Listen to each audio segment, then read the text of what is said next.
What's up, you fucking cunts? It's Big Mike here, back today with another SlowBroz podcast, and I'm here with my boys ZombieDawg and Nick. How you doing today, dog? I'm doing great, bro. I'm ready. I'm ready to. hmm How you doing, Nick? I'm doing absolutely fantastic. Appreciate you asking me. I think we're all pretty excited to do this podcast because Obey Undead, the zombies team of the community, has officially ended about a week ago, and it was kind of sudden. Nobody really knew why it happened. So we're here to basically tell everything that we know from the inside. We have opinions from the outside as well. We have direct statements from the owner of Obey Undead and the owner of Obey Alliance. So should be pretty interesting. So Dog, do you want to get into explaining like what is Obey Undead for the people that don't know? Yeah, so Obey and Dead was a team formed around November, October of 2020, and was promoted as a team that was going to include a bunch of world records and tournaments and much more things to involved with the zombies community. Originally, they picked up people like Pikachu and Jay-Z Kanjis, people that were getting high rounds on Cold War at the time. And then as the team went on, they obviously did an RC. Obviously, we're gonna get that into that later, but that the RC was a bit controversial, and then people started noticing that their content wasn't what they were voting. They were saying that they were gonna do world record videos and these tournament videos, but then they were doing, these weird content videos, which is totally fine. But it was like there was no world record videos or any things that they were saying they were gonna do. So Obey and Dead also, I should have mentioned, was started by Grizz as his owner. Like, Grizz is the guy that owns Obey Undead. He bring on Greg and MC as like to like helping hands with leading it, but Grizz is like the main owner. And yeah, I mean, we can get into the RC where which started in December, I think. But yeah, beginning of December, because I was super excited for it when it dropped. So the beginning of December is when the RC started. Uh, Yeah, so what was the first challenge? the first I think challenge. it was just introducing yourself. Yeah. Yeah, no, it was literally just like introducing yourself, saying like your name and like, dude, I remember it was like, oh, what's your favorite map? What's your favorite wonder weapon? Yeah, It was that. crazy. I have a note because bro. When I tell you I wanted to join Obey Undead, I wanted to join that shit really bad. And I remember making a notes video or a notes on my phone and just had it up on my recording. And I didn't want to make it seem like I was looking at a script. So I had all these fucking notes up, like preparing for my fucking video I was gonna record. I was taking this super serious. Yeah, online name, how old you are, country, first zombies game, favorite zombies memory, favorite map, highest round, why do you want to be an Obey, why should you be an Obey, what unique quality would you bring to the team, and what zombie world records do you have? Which is very interesting that they would have that as a question. I'll Yeah. say That first I can't challenge believe should have that been was a a question. fucking red flag, honestly. Like the fact that they would like I don't think you could really narrow down people that well with those kind of questions. They just seem very surface level, No. pointless, and like I don't even know how they picked the top 50. Like was it just the people that they knew of already, or like how do you narrow someone, like pick someone over another person based on like their favorite map and the country they're from? Like Well, I think it was the last two things, like the Yeah, world records and like what it was unique thing the would you last bring to the four. team? Yeah, the last four questions. I'm reading right now. I think it was more of just like, let's see how these people, like, what they do with these questions and how they're gonna make their video. Like, if mhm. somebody was gonna make a normal cut com over them fucking, over them answering these questions, or is somebody gonna show us when they answer their world records, like show us what world records they have, or is somebody gonna show us like a unique quality that they show? So I think it was more of a thing like, let's see what these people take from these questions and how they make a video out of it. That's at least what I got out of it. I don't know. That's what I was doing. Did you make the Um, top 50, dog? yeah, I think top 50 was pretty easy to make. I think a lot of there wasn't as many people as I think were going for it as we think. I can't imagine more than 70 people going for Obey Undead originally. No, there was Oh, like 100 something. Really? really? Yeah, but it was Really? like, dude, mean, I think everyone kind of forgets it, but like Obey Undead was popping at first, and also at the same time, like You are right about one that. of the reasons why I was super hyped for Obey at the time, it came in at almost a perfect time. It was right after Cold War's launch, and Cold War's launch was amazing, like numbers wise. Like Yeah. everyone was on the game. Like every big content creator was playing zombies. Like fucking hell, like MC played with Tifu. FaZe Blaze was trying to get 2P world record. It's like it was just like awesome. Like it felt like zombies was on the map, and then Obey came in and it was like, oh my god, we have like org support, Like, it was sick. Yeah. So yeah, I think there was like a lot of people going for it. Not like thousands, but No, for sure. I mean, I'm looking at it right now. It's the most viewed video by 3 times. Really? The most viewed video is Obey Undead Recruitment Challenge over a year ago. And then the second most is from a month ago with 1.2k views. And even like the third most is the top 50 winners. Fourth most is the top 25 winners. Fifth most is the stage 2. Dude, I want to get And into that then top 50 winners one though. The way Seventh they did most that, is that was so not, yeah. shit. It was so shit. So they had the top 50, and didn't they literally just show it like yes, one yes. page with just They showed like names? all the names, dude. It wasn't even like censored, was it? I feel like we roasted them for that. I think it was. I don't think it was fucked up. like was like Yeah. that good looking. I don't know. They could have done yeah. something with that, but nope. It's like, Oh, here you go. These names. Zazu went for Obey Undead? What the hell? I don't think you guys know who Zazu is, but dude, these are some crazy. Dude, I did not know this meant like these people won for it. Like I know obviously I know some other names, but like Fat Matt, bro, Fat Matt should have. I did not. If Fat Matt made Obey, that would have been sick, because he's doing a lot of good things right now with like Turbo and shit. I know he's a big content guy. This is crazy seeing all these names. Wow. Yeah. So we Hmm. had that top 50. It didn't seem like they really missed out on anyone in the top 50. Like their picks were fine. But then we get Yeah. into the top 25 when the challenge was about like your achievements, like I think your greatest achievements in zombies or your records and stuff. So I kind of just put my best PBs, so my personal best high rounds and Easter egg speedrun stuff in my video, and just did like that with some background music, and that got me in. But then there's people like Stealth McFilthy, who has the Mob of the Dead world record. This guy's a very skilled player, also had Rave on Infinite Warfare world record, and he did a pretty interesting video. He did a video where he showed his records and he kind of explained what he did, and I thought that it was a pretty unique way of doing this kind of video. Obviously, he had the achievements done, and it was good. So I was really expecting him to get in. He was on our list of like, oh yeah, he's for sure gonna make it into Obey Undead. But then we see the top 25 video comes out, and he's not there. And there's people there that definitely should not be there over him. So like me and Nick, we had a podcast back in the day talking about it. So what are your thoughts on that, Nick?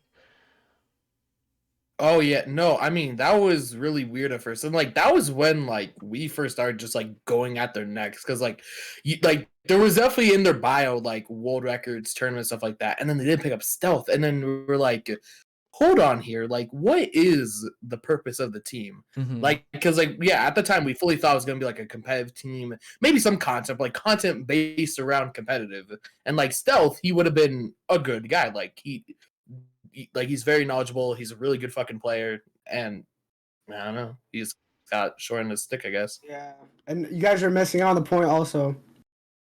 Kooky didn't make the top 25. I think he did make it, but they just forgot. They didn't put him in the video, and that I think he did make it, but I think that must have been such a horrible look. Because I mean, if you gave me like the top 5 people I thought that were gonna make Obey, Kooky and Stealth were the two people in that. Yes. So when I didn't see that, I was like, what the? I was like, do I even want to be in this team anymore? Like, what is the point? But then after something happened. I think Kooky was so like they already were all like Kooky's made top 25 that they forgot to put him in the actual top 25. Like it was straight off the bat like Kooky's making it.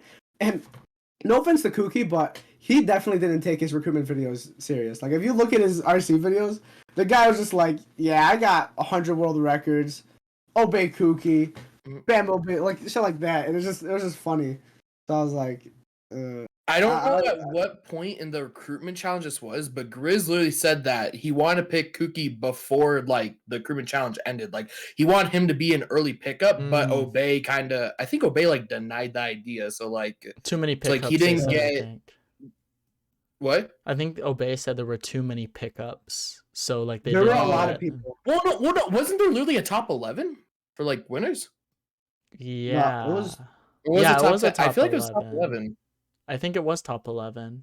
I think literally the thumbnail of like the introducing says top 11. Hold up. Oh wait, they can't. Oh, he removed the roles. I was gonna go on Discord and look at the roles, but yeah, no, I'm not sure. That's weird.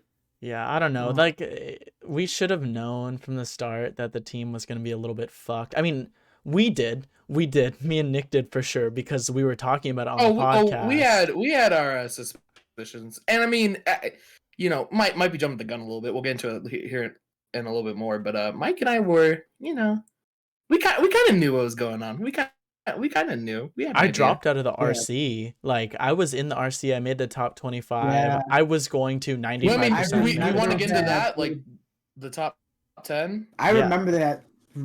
Fucking day. I do want to say this first before we get into that. The top 25, their announcement of the top 25, that was a very good video. I don't know if you guys know what it is. Yeah. They showed everybody's submissions. I don't want it to be 100% negative. Like that was a really good idea, and I actually did like how they did that a lot. I agree. I agree. They're like Greg narrating, like saying like everyone's name. Yeah. I think it was Greg. As someone like I wasn't like, because one, I don't know about you guys, but like I used to watch a shit ton of trick shotting back. I know Nick is into that too. Like when I look at Obey, I'm thinking about the trick shotting days back then, and I'm like looking back, I'm like, holy shit! Like I can be an Obey Alliance. Like this is crazy. Mm-hmm. So when I see like I made top 25 and Greg is saying my name, I'm like, holy shit! And I was fucking hyped. So I think they did that really. I think they did that really well. I agree. Yeah, we could get into the top 10 for sure. Okay. So what was the challenge? Top 10, it was basically, so Firebase Z had just came out, I think, on Cold War. They decided that they should do something on Firebase Z where they let you do whatever you want, but it had to be that map. And like you can make whatever kind of content you want on that map. So they were testing creativity or whatever, but I just thought that it was a terrible idea. And that's why I ended up dropping out of the RC. I was like, I'm not going to play Cold War just for a recruitment challenge. Like there's plenty of people going for this. Not everyone is a Cold War player. People can show their skills in a lot of different areas. I just completely disagreed with the way they went about that. So with that combined with how they denied stealth, I was just like, and also there was some guy like talking shit in the Discord. And I was like, you know what? I'm done. And I just dropped out. I left the Discord and I was like, I don't want it. So funny. I want to correct you because this is actually a pretty vital point. They did say you didn't have to do Firebase Z. If you did something on all the zombie games. Yeah. So if you're trying out for a team and they would prefer if you played a specific map, but you don't have to, what are you going to do? You're going to play what they want you to play. Mm-hmm. You're giving yourself that advantage. So I think for sure, yeah, I don't like that either because you give it to me direct, right? Tell me I have to play it. Don't make me like figure it out like, oh, you know, I kind of have to play Firebase Z, right? I'd rather, you know. So I don't know. I was really annoyed, especially that because my video wasn't about anything. I did. I think I'm the only one here that made a third video. I think I did it. So I never did any Easter eggs in B3 really. Like I did them, but I never did all of them. So what I did was I made a video of me just doing all the Easter eggs in BO3. I did like Ascension 255 with 4 people. I did like SOE, the Rise and Drag, and I actually made a really good video, and it was actually really funny. But yeah, I ended up like not getting picked up, but it was whatever. I honestly I think if they were testing creativity, you doing what you did is a lot more creative than people just doing the map that they were told to. Like I think your idea is much better. And the fact that I never did Easter eggs. Yeah. I never really did Easter eggs. So I was like, let me just do this. And I was playing with Easter egg speedrunners too. And I was even telling them like, you know, let's play this for fun. And it was funny as shit because they're like, I'm actually really down to do that. Like these guys are all speedrunning, restarting for raindrops and all this shit. And I'm just like, let's just play the Rise and Drag Easter egg. Hmm. It was just like, and they're just like, yeah, bro, I'm down. So I actually really enjoyed it. But yeah, I But don't then know. they I fucked ended you up in not the making it. ass. Yeah, straight up, bro. So yeah, I mean, Mhm. so who made top 10? Because we should. Because I Do know we want to? Are we gonna talk about how like when everyone joined? I we mean, should get into top 10 first. I don't know everyone. I can probably name me most. Kooky, mhm. Helios, Whiplash, Messi, Dubbed Out, Messi. Mr. I think JZM. OJ and Omar counted. Omar Mr. was JZM. after. Omar was after. Oh, okay. Mr. JZM, Genesis, which Yep. let me just say this. Genesis should have been on the team from the beginning of the RC. That was so bullshit that they let him stay in the RC. That guy was averaging 200 viewers. Obviously, he's gonna win. He could have literally done anything for his RC videos, and he would have made it through. I thought for sure they should have had him in the team. Same with Kooky. I understand why Kooky didn't get in before though, but I understand. I think for sure Kooky should have got in, and I think for sure Project Genesis could have got in because it was so obvious that they were gonna make the top 10. Like it wasn't fair. It was basically like a top 8, you know. So I thought that was really stupid. But yeah, I think we got all 10. Well, I know Des. I don't think we said Des. Dubbed Out Oh yeah, also. Doug. We might be missing like one. I said Dubbed Out. Oh, We Fuck got you. I said that. I got my boy. But Yeah. yeah, So I mean, I don't think the top 10 Mhm. was like the worst picks in the world, but I do think that there were other people that definitely should have made that top 10 that didn't. Like Dog, for example, Stealth should have made the 25 and then made the 10. Joe Met as well. But yeah, I don't know. yeah. But overall, I mean, I and think the RC was an effective method of like bringing hype to the team, showing people, like basically making the team get popular and getting people excited about it. I think that was successful. yeah, But from they there, had all the Mm, hype. I feel like it was kind of split. Like the RC, it brings eyes, and on Mhm. social media, pretty much any eyes is like good eyes. That's like kind of like how it's looked at. But I feel like after the RC, a lot of the competitive community was already turned off. Like, yeah, there's like Kooky, all like that excited. But like the high rounding side, it's like they turned on Stealth, and then also like Mike, you were probably like you and Dog probably tied for like number 2 in like the high rounding / speedrun side, but both you guys didn't get picked up. So I was like, Mhm. oh, like what the hell? Like where the hell are the competitive players? You guys had world records, yada yada yada. Yeah, so it's Yeah, just like mostly casuals and Cold War players at that point that were a fan of Undead. But even with that, like that was the high point. And from then on, like the team really just went downhill, I would say. We didn't really do anything significant. I mean, we did what, 2 gauntlets or something, 2 or 3, and yeah, one of them was kind of the other one, the ZNS one, I think was better. But I don't know. It just yeah. the recruitment challenge should be the start and you go up from there. Like you can't build hype like that and then just not follow up on it at all. Like it's not just Dude, like about picking people up. Like you have to do stuff with the people you pick up. I I'm looking think at the views. Like they did, the views are fine, but I'm looking at like March 5th, March 14th. That's a big jump for your first 2 videos after an RC. I feel like should not be March 5th, March 14th, oh yeah. especially with the amount of people they had on their team. But I Mm-hmm. mean, the views they did well. Like from those, I mean, 3.7K, 1.1K, 981, 993, 709, 620, and then after the RC, they're at 348, 279, 201. That's way more than what we're getting now. Mm-hmm. I mean, they're doing solid, and I think the main problem there was really consistency and actually uploading videos. I mean, none of us were in the team at the time, and I mean, it took them like 5 months to actually recruit one of us. So, Mm-hmm. I mean, yeah, I think for sure the main problem was not uploading enough videos. Even if it was just like a simple 2-minute video of something, you know? Like they just gotta keep banging out content, I felt like. Well, yeah, it just seems like they failed at that part too. So do you believe like quantity over quality? Like you would rather see a bunch of shit Well, no, videos than I make these quality videos, like keep making them, but you have a whole team, yes. you know? And I can't imagine that a whole team is working on a quality video. Keep making those quality videos, but then get out some videos, maybe not necessarily filler, but something that is interesting, you know? Mm-hmm. You can, bro, me and Mike have made literally taking 30 minutes out of our day to make a first room video. I don't know how long. Mike literally found somebody to edit it for us. He wasn't an Obey Undead. Gave it to him. Next day or two, the video would be ready. We can put that out. That's a perfect video. Mhm. And while we're doing that, somebody could be making a really good like tutorial on how to do the Revelations Easter egg speedrun. And I'm looking at that right now. That's what Kookie did. Mhm. You know? So necessarily not have to everybody focus on the same video, but I feel like when you got this many people on a team, you got to keep, banging out content. Something.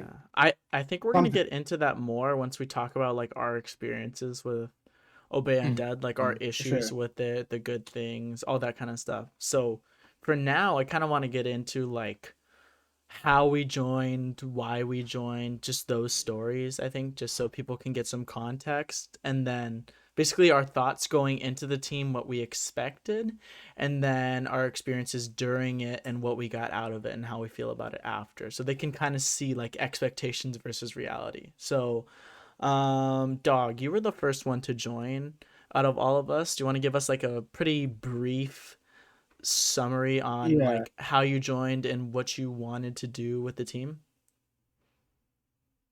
So I joined right after, I think it was the day after ZWC. I was literally in the airport, and Grizzly DM'd me, basically just asked me if I wanted to join Obey. I told him just wait for me to land. I'll I'll hop in a call. We can talk about it. But yeah, he basically, when we hopped in a call, I mean, it wouldn't. What I thought of Obey was like we were gonna all just make content. When I didn't make Obey, I was pissed. So I wasn't really watching any other shit or like any other videos or anything. Like if they asked me to join, I would of course join, and I did join when they asked me. But I wasn't like really keeping up with what they were doing. So when I thought of Obey, I was like, oh, there's probably just a group of people, probably like in a professional org making videos. So yeah, when I hopped in a call with him, he was basically just telling us like, we always had our eyes on you. We wanted to wait for ZWC and see like how everybody did in there, and we were planning on picking you up. So I mean that was cool. I mean I had my like first meeting straight after, and it was fine. When I originally joined, I did think it was gonna be more of a strict team with kind of like, okay, we all got to do this and this and that. It was more of just like a laid back, like everybody's like on their own. You got to like come up with ideas. Obviously, Grizzly and Greg, they all said shit to us and said like, here's some ideas, whatever. But it was more of just like laid back on us. We got to make the videos, and I didn't really expect that. I thought it would have been more of like kind of a system with content, and a system did kind of get implemented, but that was way later down the date. So that is kind of what I expected. Yeah, I wasn't really expecting it to be so laid back. I thought for sure it would have been more enforced some things. Okay, that makes sense. I think you were next, Mike. I was in the meeting. The first meeting I was at was actually the meeting talking about recruiting you. So Okay. yeah, you're like 5 days after or something. Yeah, so I was somewhat surprised when I got a DM asking me to join because I had talked a lot of shit about the team, like a lot, like made multiple podcasts, like going balls deep, roasting the team, saying all my negative feelings. But I eventually said that I was interested in possibly joining the team because I wanted to give it a chance. And then after ZWC, like a week after Dog joined, I got a DM from Greg asking me if I wanted to join. So I was like, all right, fuck it, let's do it. And I didn't really have many expectations going in. I didn't really have expectations until about a month after because when I joined, I was super busy with work and I really didn't have much time. But I ended up getting a DM from Grizzly about a month into it being like, dude, you got to start doing something for the team or you should probably leave. And I was like, all right, I see you. So I basically started cranking out content at that point. And once I was at that point, I was like, okay, here's what I want to do. Obey Undead is primarily casual right now. Casual people on the team, casual viewers. I want to bridge the gap between the casual community and the competitive community because I'm kind of a part of both. I'm friends with both sides. So I wanted to make content that was kind of like competitive based. Like I would do time trials with Nick or first room videos with Dog because like time trials are like speed runs. In first rooms, competitive players do that. So I did those in about a 10-minute video format, which would be enjoyable for the casual viewer to watch. So I thought that would be good for bridging the gap. And I'm not going to go into the reality of the situation, but that's what I was expecting. I wanted to do that, bridging that gap, and I also wanted to do some podcasts and tournaments. So, Nick, how did you join and what were your expectations? Man, how did I even join? I mean, you yeah, no, Mike convinced the fuck out of me. Like, I mean, for months, I mean, I was sitting there, I was like, I don't even think I'd like, I mean, because like I knew like I was doing those videos with you like before I was even on like team. Before I was on team, I literally had like 4 videos up on the channel, This guy and was making more videos than most of the Obey members. members. But I was like sitting there, it's like okay, I mean, I'd probably get offered at some point since I'm doing it. So it's like, do I want to take it or do I not want to take it? And to be honest, what it was like Mike was kind of stressing that like, oh, dude, like you should like really join the team and like help out. So I'm like, you know, like why not? There can't be too many downsides, right? So yeah, I sent like some text to Mike saying like, hey, if I ever got an offer, I'd join. Mike leaked our convo, and then I got invited to the team a few days later, and I was like, oh, okay, yeah. Greg shot me the DM. I was instantly in the group chat, and then yeah, and the expectations. I mean, you know, I didn't really have expectations because like, yeah, I talked to some people on the team, and like, I kind of somewhat knew what was going on. Not entirely, but I kind of like knew what was going on. I knew I was kind of joining team just to like help make videos, maybe just like help kind of get the name out there. Cause like I also joined as like a streamer and like I did my stream, so it's like maybe help out that too. That was pretty much it. Yeah. I wanted to bring up one point with Mike. When that month after Mike got recruited and he didn't do anything, they used Mike in one of the meetings saying like, because that was when they started realizing, you know, like there's not enough people on this team actually doing shit. You know, like people need to start pulling their weight. And they used Mike as an example. They said, as of next week, Mike might not be a member anymore. Bruh. And what? it seemed for sure. Yeah, this is breaking news. Those filthy motherfuckers. Yeah. No, like, and I mean, it makes sense. I would have been if they're in the same position. I mean, you were MIA, no streams, no record, nothing from Mike. Maybe a casual music tweet, but literally nothing from the Big Mike 24. And I mean, they were saying, yeah, like as of next week, Mike might not be on the team. And if I'm gonna be honest, it seemed pretty stern. Everybody was like, "You're not on the team anymore." But then I remember I was saying like, "Have we DM'd Mike? Like, let's make sure we're reaching out to him." And I remember Grizzly said, "Yeah, I was gonna message him after this meeting and tell him to, like, you know, this is like you got to start doing shit." So I'm assuming that message went well because Mike was in Obey Undead until the end, and he was definitely the #1 member on Obey Undead. I don't want to be bias or anything, but I mean, just look at the fucking Dog indirectly saved Obey Undead. Yeah, by telling Grizzly message. No. Dog I think Grizz Grizz didn't message him. That's kind of fucked up. But I think Grizz was for sure gonna message him.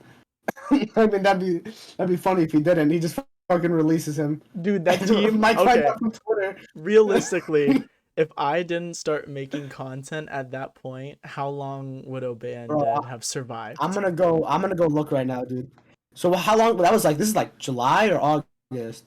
August, oh my god! Because no one was making content. No one was making content, even when I was doing it. Yeah, no, you know, I remember there was like a period where the team. I swear, you guys had like a month, and there was like 2 videos uploaded. Nick had more videos on the channel, and he wasn't even on the team than like most of the team. Mm-hmm. So we went from. Okay, yeah. So you interviewed Grizzly. That was the first one. Mm-hmm. When was this? Well, we recorded stuff before. August. We recorded 2 videos before that. It just didn't get uploaded. Oh yeah. Okay, let's talk about that too. They so long on uploading some videos, but that's another discussion. Yes. But yeah, you went from Grizzly Takeover, then you went BO2 Grief with Krubs, Undead Time Trials, First Room. These are all back to back. Undead Time Trials again, First Room, Grief. Yeah, you had a shit ton of videos, and I mean, I'm looking at this. It's like there's a lot of members I've only seen once. And there's a lot of members I haven't even seen. So it's kind of, Mike definitely pulled a lot of that shit off. I mean, it should be a no-brainer that Mike is voted #1 Obey Undead member. But we have statistics. So it's not just bullshit. We do. Actually, if we have to go with the best member based on the amount of time in the team and videos made, I think Nick might win. I think Nick might Number win. one, bitches. But yeah. Um, I mean, we'll dive onto this a bit later, but do we want to transition to, I guess, how the team ended and then our Yes. thoughts on it? I can. I want to get into that because nothing's been official yet. So I think there's been like members saying like Obanded ended, but nobody knows why it ended and how. Well, the it ended. team So, isn't official. Like, I mean, when did Obey Alliance tweet us out? They tweeted us out saying, oh, "Here's like Obey almost a year after it started. Yeah. Your guys' tweet Like, was what? what, September of 2021, I think, when like they had like that video showing like introducing our new zombies team and like had you guys. Yeah. That was like September 2021. The team started very end of November 2020. Literally. Almost a whole fucking year. Whoa. Yeah. I mean, Prayers. it's crazy. Prayers. We had a merch shop too. You know, the merch shop wasn't really successful. I'll say that. But I mean, like, we needed something from Obey Alliance, a retweet, a like, a fucking tweet about us. I'm sorry, but announcing us and then doing an undead takeover on the Twitch is just not enough. Yeah. We needed something else. Like, you know, like a somewhat boost. Like, I understand their point. Like, I understand, like, you know, maybe we're making as much content. Give us that boost. Tell us. Get Sid, get an owner into the call and tell us. Scream at us, say, like, you guys aren't doing fucking shit, you know? Well, I mean, that happened indirectly. Yeah, they've. I don't. Do we want to jump to that already? How? Here, I'll say it. I'll fucking say it. I don't give a fuck. So Scrine kind of talked about a little bit in his tweet longer, which we might even get into that a little bit more. We will indeed. But so in one of the meetings we had, this was actually funny enough, this was my first ever meeting for Undead, like beginning of January.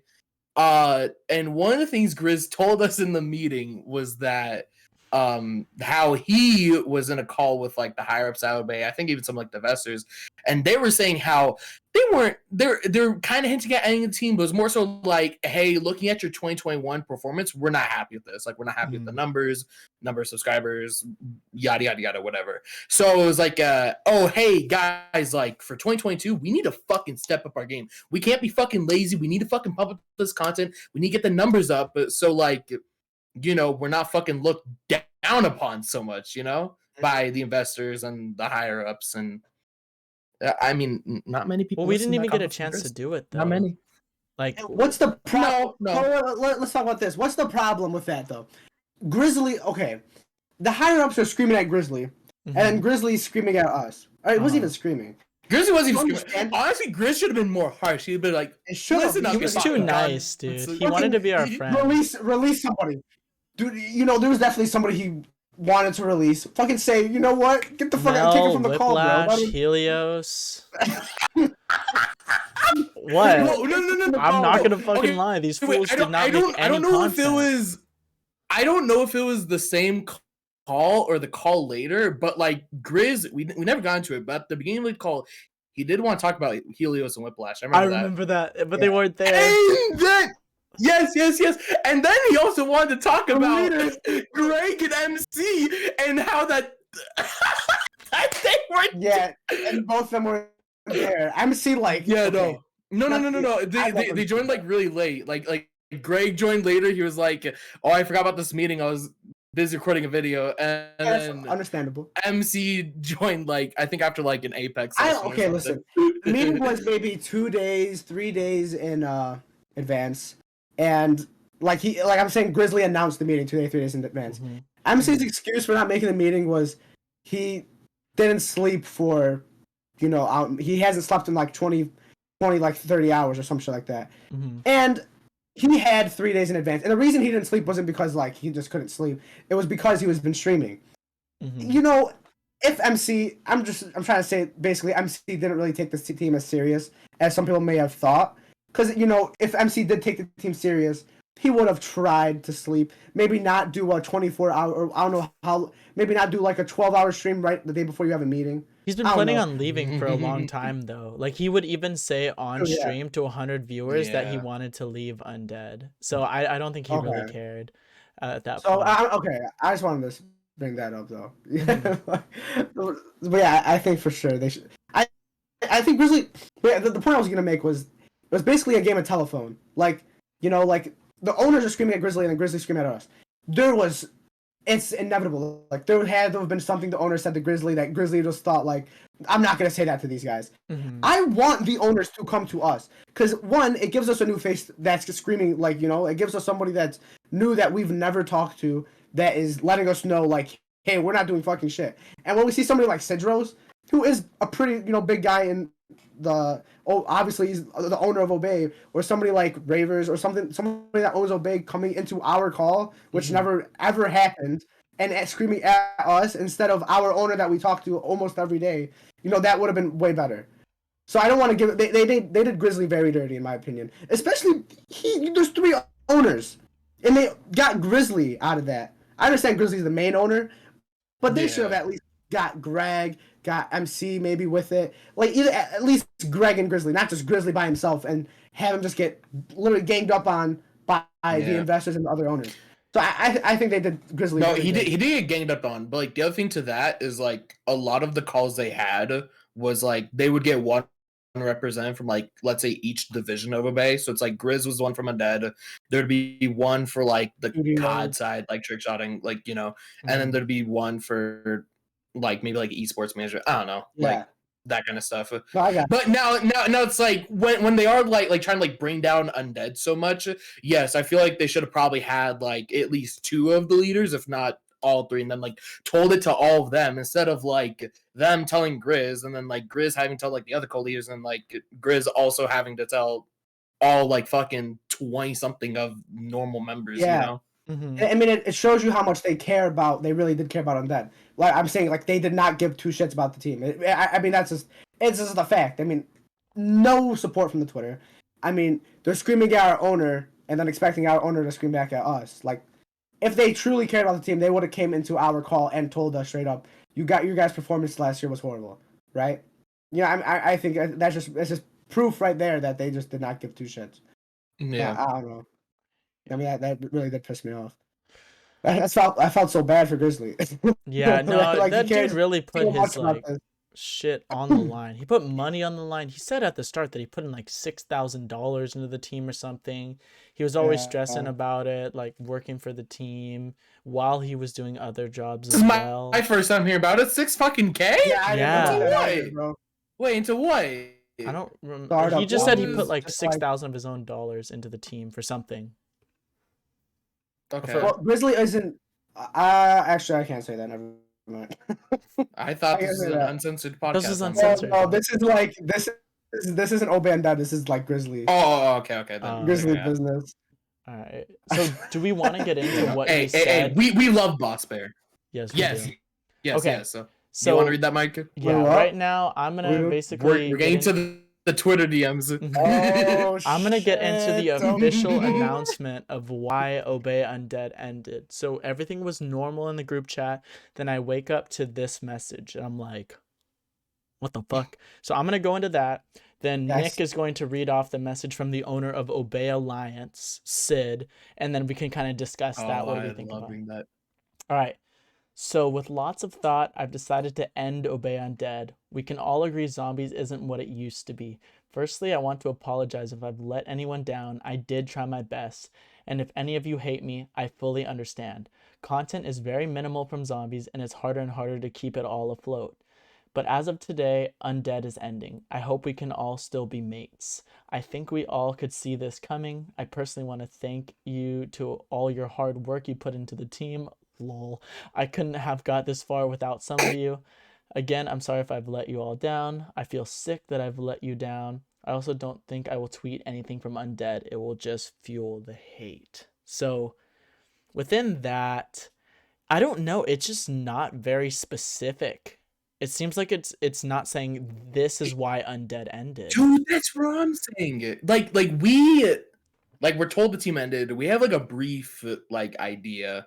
And like that brief idea is like Zombies is what it used to be. There's not all that much Zombies content. We all saw it coming, but it's like it's definitely not like concrete enough. Like, bro, I want something like a little bit. detail, you know, not something so broad. And like, is that on Grizzly? Is that on a higher up? I don't know who it's on, but Yeah, no, for sure. I'm gonna say this. As soon as he said this, well, the image I had of Grizzly, as in that state, was, I don't know if people knew this. Like, he was going through a lot. I know his dog was sick or something. He was definitely not in the best mental state, most likely. Mm-hmm. I know he just like did like some sort of stream for his dog, but what I assumed, maybe isn't the truth. It seemed like the owners were all always just getting him calls and telling him like, your team's not doing shit. Like, we're gonna shut down this team. And I think that on top with other shit, you know, that he was going through, you know, obviously we don't know what's happening personally as well. So I think for sure all that build up, he was just like, I'm just gonna end this. It's like it's a strain on me that I don't need right now, right? Because Grizzly loves Obey, but he definitely didn't need to have Obey undead, right? So Yeah. I think something, in my opinion, it was something sort of along those lines. I don't know how I feel about that though, because he was like, he said like Obey Undead was his baby. Like, it was his idea. He wanted it to grow. Like, he really did care about the team, but like there was only so much he could do, because like if he kicked every member that was inactive, we would have like 3 members on the team and 1 owner. Like, it's the truth. Like, if he kicked everyone who didn't do shit, we would not have anyone on the team. Yeah, a little bit. We were not like the only 3 people active on team. There was definitely still some more. Bro, I was fucking inactive. I mean, actually, the Gauntlet. Never mind, I wasn't. Bro, half of the active people were No, I mean shit. the Gauntlet. You literally set up like a good portion of that, so it's like you're pretty active in that. 90% fucking me, bro. I Yeah, will exactly. not sugarcoat that shit, bro. I was. No one, like, we wanted to do gauntlets, but no one was saying anything, and I'm like, I guess I'm just gonna be the fucking. I just don't know if we had like the right people to like run that stuff. Like, it's not like that we can't, but it's like we definitely like, you know, needed like some different kind of people. Okay, I want to get into Sid's message. Okay. So Obey Sid, one of the owners of Obey, hit us with this in the group chat a couple hours after Grizz' original message. Grizz and I talked about this for a while. Undead is the only team that has its own stuff as far as apparel, Discord, Twitter, etc. It started out as an experiment to see if a team could produce enough content on its own and sort of stand independently. I'm happy to stick around in here and guide you all if you want to keep going independently. But we've realized that having something standing on its own doesn't make a lot of sense. Most of you have run into issues where people didn't believe you're actually on the team, which is pretty true, but also one of the reasons because we were never fucking promoted. The initial purpose of the team kind of got away from us too. It was supposed to be world record grinding types of content. The main thing that sets zombies aside from other game modes. If you all decide to continue, I recommend that's the direction you focus on. Tips and tricks, tutorials, speedruns, etc. That's the niche that'll work out. And my first comment on this, Mike and I were right. Okay, well, first of all, like the whole community was right. Like, everyone thought like it was gonna be a world record kind of team, yada yada yada, turn to content, whatever. But like Mike and I said this on a podcast, and we got cooked by a couple Obey guys. We got cooked. They're like, no, mate, it's content creation. But I don't know. I mean, you can have both, but no, you can definitely have both. Yeah, that's a fact for sure. Our grief videos are pure evidence for that. Yeah. No, what were you gonna say? I forgot.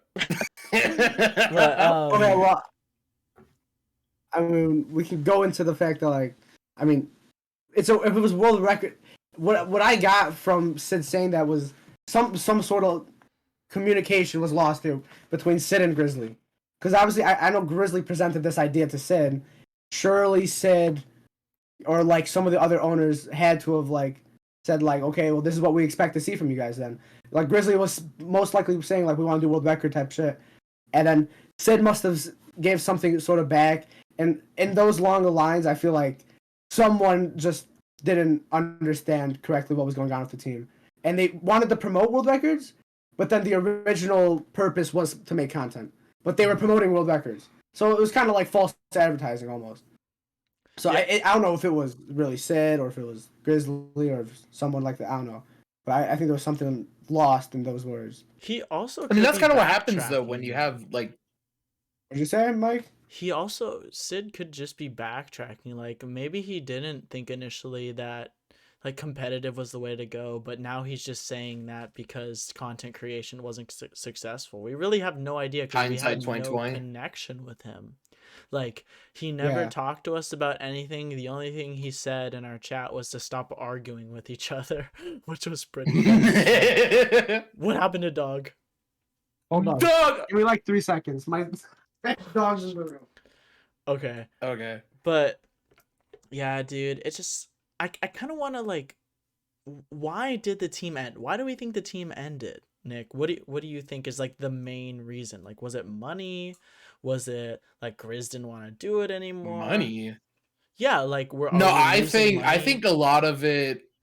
I'm not trying to go after his neck. Like I didn't really talk to Grizz much, but like from what I did, super chill guy, really nice, very respectable. But I think a lot of it was on him. Like, first of all, to kind of piggyback off the Dog's point that he was made a couple minutes ago, Grizz literally like said like one of the messages like, this is for my mental health, and it's like, obviously, you know, that shit is important, right? I just think it maybe kind of got to him a little bit. I don't know. Just like everything. Like, I think like, you know, like the owners always being on his ass. Like that would be like a huge thing. Secondly, like it might have been some of like the hate from the community maybe getting to him a little bit. Like, you know, I mean, cause like the hate that Obey got, like I think everyone knows like Obey did get like a decent amount of hate.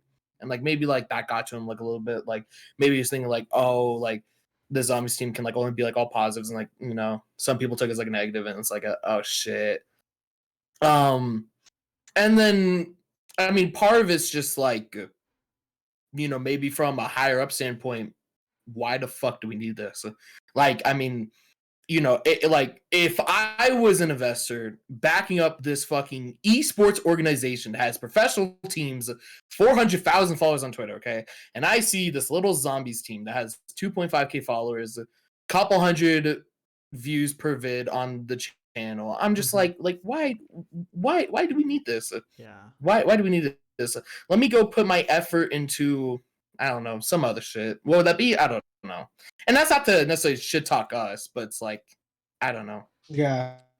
No, I get you for sure. No, I wouldn't invest in Obey Undead. Fuck no, dude. Even from the inside, being a member of the team, like, I'm like, I don't know why anybody would respect the team, anybody would want to join it, anybody would want to fund it, anybody would want to watch it. Like, well, I mean, we didn't really get funded, to be fair. That's true. We got $100 every month. I don't know if I Where the can fuck say did that, it but it's go? out now. The like Omar and like OJ for the thumbnail. Oh, like editors. Yeah, editors. Well, that literally like all went to them, right? That's Yeah, the bare minimum. basically, though. We yeah. need editors and we need graphics. Like, that's not helping us Yeah. create. Yeah. Damn, I And didn't even know with that fucking money, like, I mean, this is gonna get into like our experience, but one of my biggest issues was that we couldn't crank out videos at the rate we wanted to for multiple reasons. One of the things is that because no one made content, they didn't want to see Big Mike NicZombies on every single video, so they wouldn't let us upload our videos, and they would want to space it out. And another thing is, we would have to wait for editors. We would record a video, and then we would have to wait for OJ to be able to edit it. And then at some point we were just like, this is taking too long. It's been a month. Let's find someone else. So then we got this guy named Crafted who was editing our videos for a while. Then he was taking too long. So we just went on our own, found one of my friends, and then Nick started editing shit on his own. So there were just so many things that were limiting us from making content. And we were like the only ones trying to make it almost. So it just felt like no matter how much work we put in, we couldn't really get like our content out there the way we wanted to. Yeah, that's one of my biggest issues with the team. Also, I mean, it's kind of related to that, that no one made content. Like, it's just not a good look on the team. There's just a bunch of people on the team that don't do fucking shit. They don't stream on the Undead channel. They don't make videos for it. They just sit there and argue in the group chat or some shit. And it was just anyone you're referring to in particular? I don't even know who I'm referring to. Are we doing that? We're doing that. I mean, if I didn't. No, I'm just being toxic. I'm just, Hey, I was I gonna can- say we can't do that. I will call out people who didn't make content for shit. I don't know who's arguing. Oh, in the that group I'm chat. saying Like- talking. talking shit in the group chat. I mean, I could call people out. I don't know if I should though. Scrying? Hey man, Messi? uncensored, you know. Yeah, dude. But No, not. I wouldn't say Messi. To be fair, Messi did kind of call Carne, so I gotta respect him for that shit. yeah, but Like how wait. he was gonna leave instantly. You weren't there, Nick. Oh no. dude, Yeah, Oh, was this in the meeting picking up me, Jason, No. and Carne? this was well, Carne was supposed to be picked up like way sooner, but yeah, basically everybody was like, yeah, let's pick up Carne, awesome. And Messi was like the only person that was saying like, let's slow down. Like, what does this guy actually offer to the team? Like, why should we pick him up? Everybody was kind of just getting their friendship with Carne blinded by why we should actually pick up Carne, and Carne actually ended up leaving up a month later. So I guess Messi was right. I honestly think Carne would have been a good addition to the team because he seemed like he was actually motivated. No, to I make thought as well. content.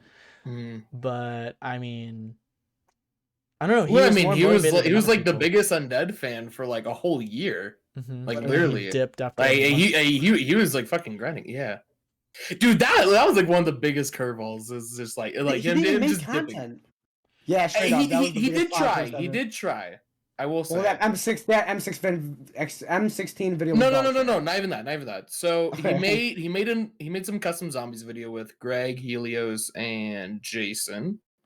And then so this video never got made. Mike knows about. Wait, were you there for the Omegle video, dog? No, you guys made an Omegle video. What the fuck? Bro, yes. What happened to that? We made a fucking Omegle video. It was me, Mike, Jason, OJ, Carne. Oh my Nine? god.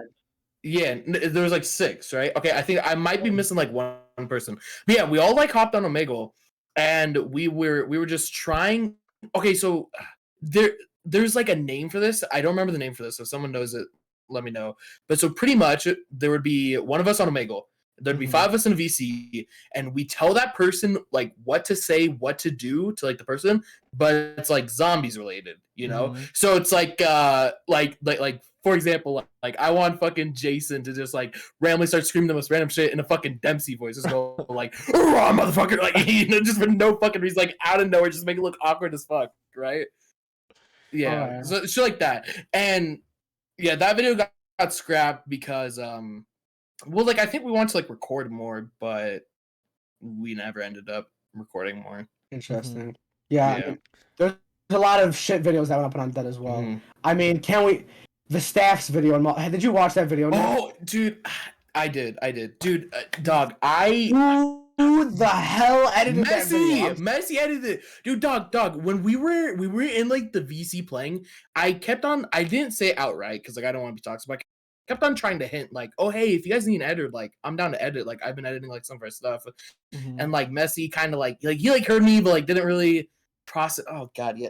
I mean, like nothing against Messi. Like I know editing's probably not his thing, but like yeah, that was not it. Yeah, And like, there's no problem in. I don't know, dude. Like, well, also it's like, dude, we literally played for like an hour or so. it was a 2-minute video. and How long was the video? It was like 4 minutes, but dude, it was only one free for all game.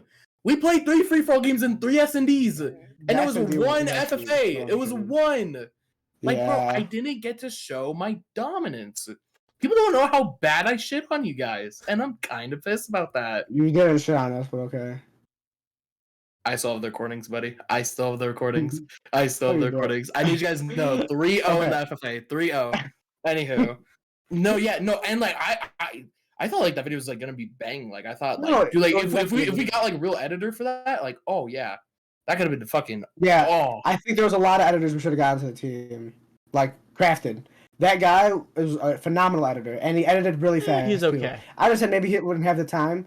Okay, but he's not bad. I don't think he's not bad. He's okay. I would say okay, maybe phenomenal isn't the best word. I like Nick's He edits was- more than Crafted, to be honest. He was a solid editor, man. It was a solid. He got the job done. Correct. How about that?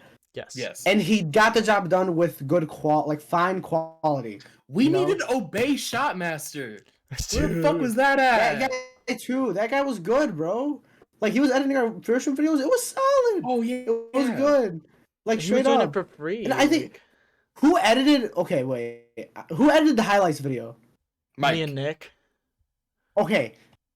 No doubt in my mind that was Obey Undead's funniest video. Every time I go back to that video, I laugh so fucking much, bro. That was a funny ass video. Dude, I we wish should have did done more shit like that. Especially considering how many fucking streamers we had that couldn't put out fucking 30 minutes to Dude, make a video. So we it's had like, no may as well take a clips. couple clips from them and We had no That is clips. true. Like I asked them. I Like, never put before, clips. I'll be a honest. month no, I didn't before either. to upload I shit. never put fucking. No one. Yeah. No, I mean, I will say I never put in clips because, like, okay, so like it was based off like a monthly basis, right? So like December, January. I would want to wait until like the end of January and get like my 2 or 3 best clips from January because like I don't want to just get something and just instantly put it because Yeah. like what if I get something way better than that, you know? Mm-hmm. But we did it like Yeah. not even. I think we did it after the end of the month. Like on the first of the next month, we gave them like a 24-hour warning. Oh, you have Oh, 24 yeah. hours to put in shit, and we got like okay. Some people put in clips, but I would say 80% of the clips that got put in there were dog shit. So boring, so pointless, and I just I'd say like left out 50. a bunch. I'd say it's like 50-50. Okay, 50-50. But then some of them were just okay, and we had to actually add shit to make them more funny. MC carried that video. His clips were funny. Jay Skyne's clip was only funny because we did Bullshit. John Cena and Face. shit and zoomed And in the on fucking his face. helicopter, bro. That shit was so funny. Yeah. Like, I'm not gonna go any more into it, but Mike got fucking lucky with that. That's all I'm gonna say. Mike got fucking lucky. Nobody knows what it is. There was like some like bombing sound, like terrorist bombing sound at the end of like the clip that I put. It was like I got an explosion sound for when the plane landed on the ground, and there was like some like yelling and shit at the end of that clip, and I didn't cut it out. So if you go back and listen close, you can hear it there, but it's okay. No one noticed. when was this 1 year anniversary? What? I mean, yeah, the video. I feel like the video should have did a little bit better, but yeah, that video was funny. Yeah, I'm sorry, but that video genuinely made me laugh. Like when I watched it to the end, like that shit was funny, bro. For Mike and I just like sitting there fucking around on a call for a few hours. Mike did pretty good on the edit. Yeah. I mean, he was like he was like the main guy. But, like I gave him like a couple ideas. Mm-hmm. for Yeah, some Nah, we were things. brainstorming, using our creative mind. We were. It was so good. It was so good. Yeah. Yeah, I mean, for that being one of our best videos, I think that just says a lot. You know, Yeah. we should have had more, sir. So, Nick, what was your experience with Obey Undead? Because I talked about my experience, mostly. Like how did you feel about the team? Good or bad? Yeah. Neutral. Okay. Because I mean, it's just. I think one of the biggest things why it's neutral is like I really didn't have that many expectations. It was most because like you told me like a bit of like what was going on before I even joined. So like I kind of knew I was getting to like a little bit of a shit show, and it was a little bit of a shit show, and it kept on being a little bit of a shit show. So I was like, okay, I kind of expected it. I like a little. It could have been worse. It could have been worse. You know, Could it it have? could have been worse. Could it have? I don't know. How does it get worse, bro? It was like a weird experience though. Like my biggest thing that I'm literally just not thinking of, it's like I didn't even really feel like connected with a team. I just kind of felt like on like my own island with like Mike pretty much. Like I was like, when I connected. joined too. Yeah. That's exactly Well, what I mean, felt well, like it's too. like okay, like first of all, And I didn't have any of you motherfuckers too, so yeah. For a Oh week. yeah, first. For Okay, a week. yeah. No, I was happy. I get the had hell Mike. out of here, Mike. But yeah, I just kind of like felt a little disconnected. Like I literally didn't even like talk to most of the people. One of them even like being Grizz, like Grizz, like you know, the leader and everything. I mean, we can. Mike, you. I don't know if you intentionally missed this, but hey, if you want to talk about it, we can talk about the classified video that got denied. That we worked really, really hard on. Okay, we worked really hard on our classified. Do you want me to talk video. about it, or do you want to talk about it? And I can talk about it, but I feel like I might miss something. So actually, no, my bad. You talk about it because like you were like the one like DMing them. Okay. And then I'll add anything if you miss it. All right. Here's the story. I'm very excited to talk about this because I've talked about it a lot and I feel very strongly about it. But basically, me and Nick make these time trial videos, okay? And I say a lot of scuff shit in it because, like, just, watching the time trial on its own with just a little bit of commentary, it's fine. It's okay. But once you start saying some more interesting scuff shit, having these weird conversations, that's when the quality goes up. So, that's what we do. Mike was asking me if I was able to unsuck my own dick, if I could do it. Yes, I did ask that. That's a very like interesting the kind question. of shit that, yep. Yeah. Mm. So, my bad, continue. Basically, we made this classified time trial video. And this video, compared to anything else that we uploaded on the channel, I would say is very tame. Like, it was not very dirty or explicit. The only issue with it is that we opened up the intro with, "What's up, you fucking cunts?" which was obviously a joke. And it is a term that, like, people in Australia use very commonly. And, we're just Australian fanboys. We're honorary Aussies. So, we had to say it. And then apparently we said fuck a little bit too much in, like, the first minute. And that was it. For the rest of the video, it was very chill. We talked about Disney movies. All right, so we get this video edited. We submit it to Grizz or whatever. And I get a message from Link, I think, who's in charge of the YouTube. And he's basically like, actually, they didn't even tell us. We just found out from someone else that it got denied. And I'm like, yo, what's up with this? Why did this get denied? And he was like, you opened up the intro with a very foul word, and every other word was fuck. And I'm like, dude, I mean, this video was, did you even watch it? This video was less explicit than everything else we've made. You literally could have just cut out that part of the intro, had us redo it. You could have done anything. You could have bleeped it out, but you didn't. You rejected it. And then Grizz said he was going to watch the video and, like, maybe, like, get it re-uploaded or something. And then I don't think he ever followed through on that. And I basically just... Oh, and I ended up talking about it. We made another video, a first room video, and I ended up talking about it. Saying, like, I thought it was kind of ridiculous that it got rejected. And then we got a message in... I don't know if it was in the group chat or DMs, basically saying, like, yo, you can't talk about this. Okay, group chat. You can't talk about this kind of stuff on the videos. I'm like, why? Should have been DMs. Should have been the DMs. Yeah. Should have been. Oh yeah, because I was like, because he just fucking outed Mike like that. Yeah. and then obviously, not like every single person in the group chat, but like the people that were like typing, like started being on like Grizz's cock a little bit, like, oh yeah, like I would never watch a video like that, which is like, okay, I mean. If you don't like our style, fine, but it's like that's almost kind of like us. It's like we're like the fuck around kind of people, you know? Mm-hmm. And it's like at the end of the day, if he wants to redo the intro, dude, that would have taken us fucking minute tops. Yeah. I could have fucking gone to my little editing program, fucking slice up the video, take our intro, put it into the front, and then cut into the real video, and then like it's good. And then I want to get into this because Dog talked about this a little bit before we start recording. The fucking, like, I don't know if this is like double standards, like you want to call it. So we got fucking roasted for our intro, okay? But literally a couple weeks later, Scrying uploaded a podcast on the channel with Gannon, okay? I mean, and the intro is like literally them sitting there, not edited. And it's like, all right, dudes, like, you want to just get this fucking intro out of the way with? Everybody, and go like, watch this. Go watch it. What is it called? Let me find it exactly. It's literally just the Gannon podcast. Link, first link in the description. You Undead Gannon ZWC Championship 3 winner. Watch the intro. Yeah. Didn't he say like dumbass? So it's like nobody okay. watch the intro. Can't like... wait. Listen, can't wait to do this corny ass intro.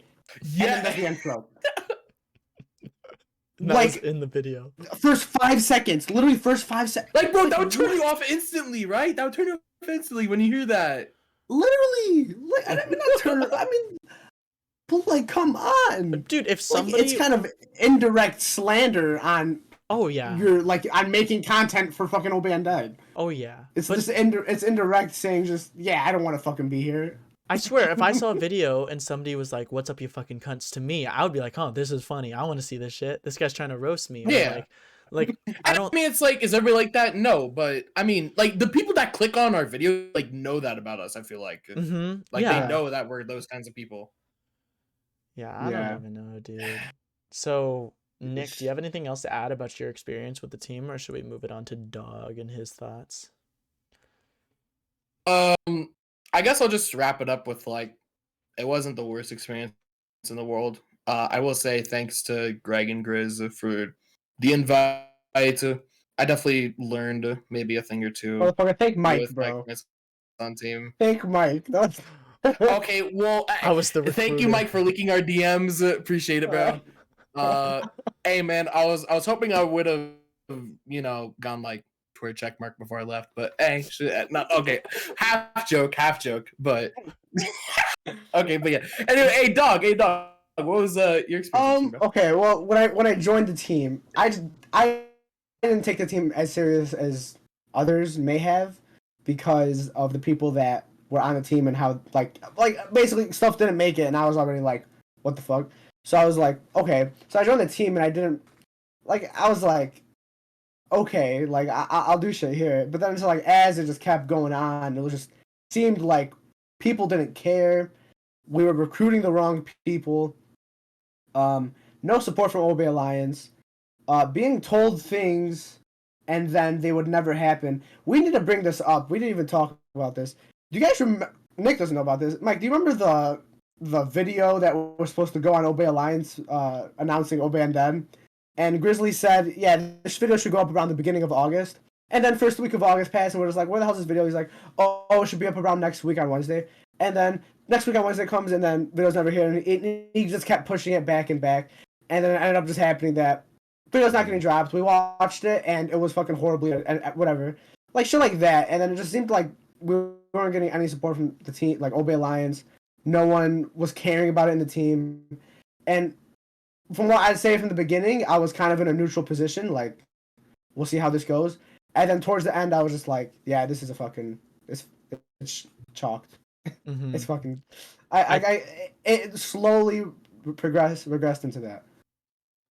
Yeah, I think I told Nick about that. That yeah, you told me because I asked you because in your podcast with Grizz on the Obey channel, Grizz hyped the shit out of it. He's like, yeah, we got this like slow build up, but in August we're gonna be dropping something massive. Like it was hyped up. Even fucking Niraj asked you in your Niraj SlowBroz podcast. He was like, oh yeah, I remember like Grizzly was like talking about something. Like what was that? And like you talked about then, and like you told me about it, and then yeah, it turned to a Twitter video, a 15-second Twitter video. I was hyped. Like when I say Grizzly was hyping the shit out of that, bro.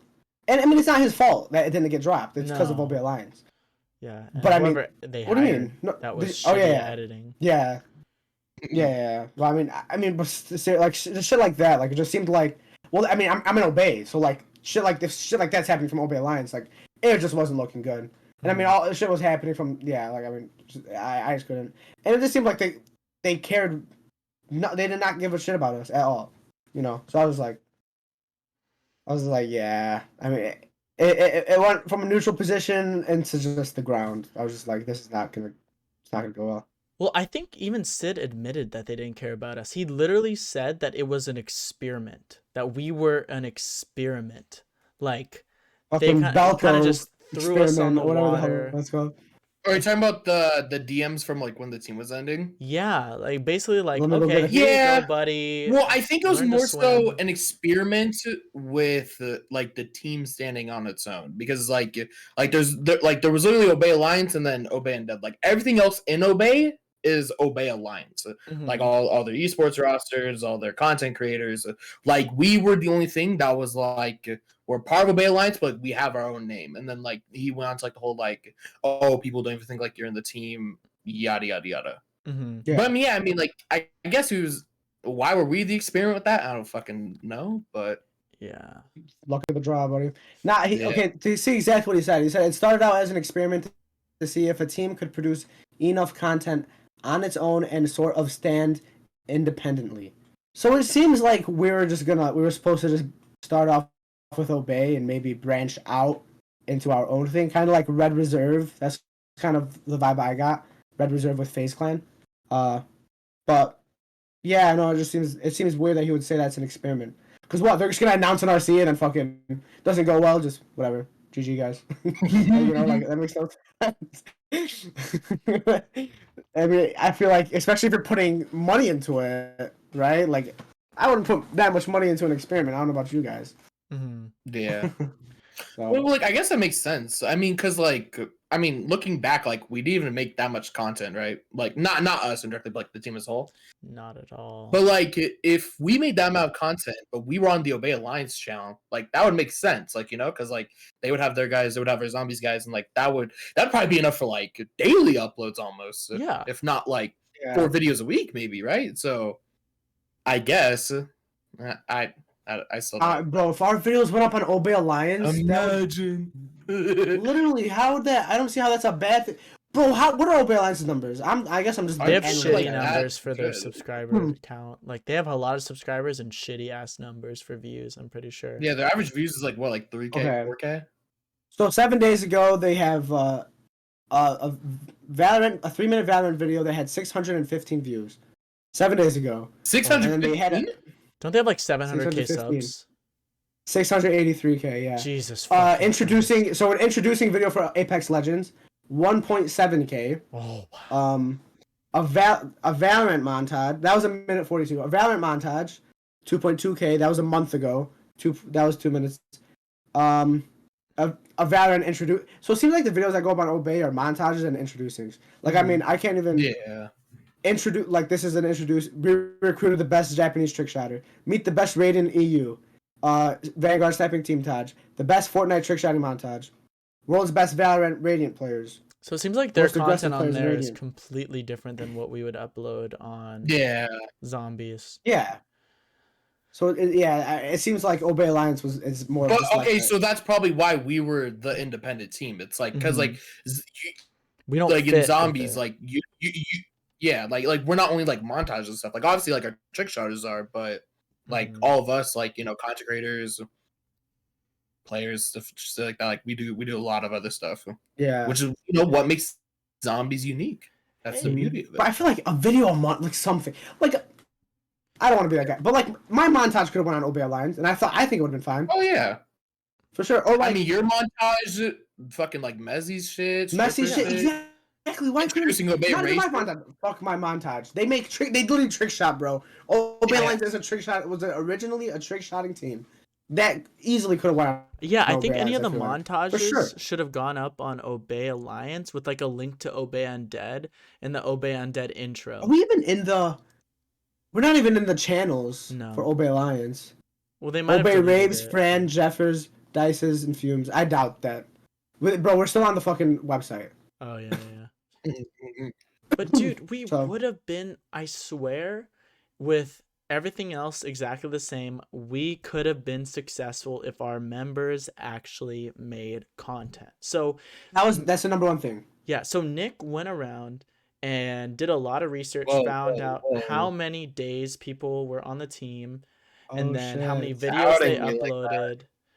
So I didn't even do this for the podcast. I was just doing it like on my own because I was curious, and Mike was like, "Oh, I'm putting through the spreadsheet." So yeah, I put this in a spreadsheet, and I basically did some important calculations. I did videos per month, which I think this is interesting to know. And then I did one that's weeks per vid. So that means like basically how many weeks in between videos did these people have. So two I really want to pick out because they were on the team since the start and really made a lackluster amount of content. Sorry for calling them out. It is what it is. Cool guys, 100%. But we're talking about people not making content. And it's the truth. So if we look at Helios, he was on the team for 385 days. That's 55 weeks. Okay, that's 55 weeks. And he uploaded 7 videos in 55 weeks. That means that on average, he uploaded 0.5 videos per month, which is abysmal. That's awful. And on average, 7.86 weeks per video. That's atrocious. I'm sorry. And then if we go to Whiplash as well, he was on the team for the same amount, or roughly the same amount of time. He had 5 videos, so on average 0.4 videos per month, and 10.2 weeks per video. So, like, I'm not trying to call people out, but I really am.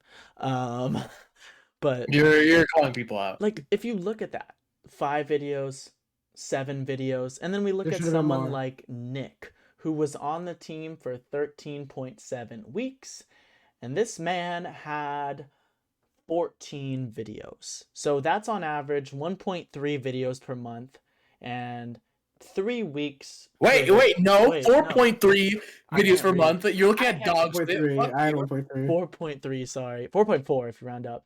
And 0.9 weeks per video. And keep this in mind. This was with them bottlenecking us. Obey Undead stopped us from making the amount of content we wanted. We would have come out with a minimum 1 video per week easily if they let us. But the thing is, we lost motivation because we know if we recorded a video, even got it edited and sent it in, it would take them like anywhere from 2 to 4 weeks to get that shit uploaded. And it's like, dude, I don't want to record a video in January and see it go on the channel in February. Like, Yeah. the stuff we're talking yeah. about is not going to be relevant. It's just going to be old, and I don't know. And it sucks because like it happened on multiple occasions. Like I can only think of 2 videos right now. Like our Ascension time trial, which is like I think even our like most recent video together. Mhm. Like that literally took a month. Like we recorded that mid-January. It went out mid-February.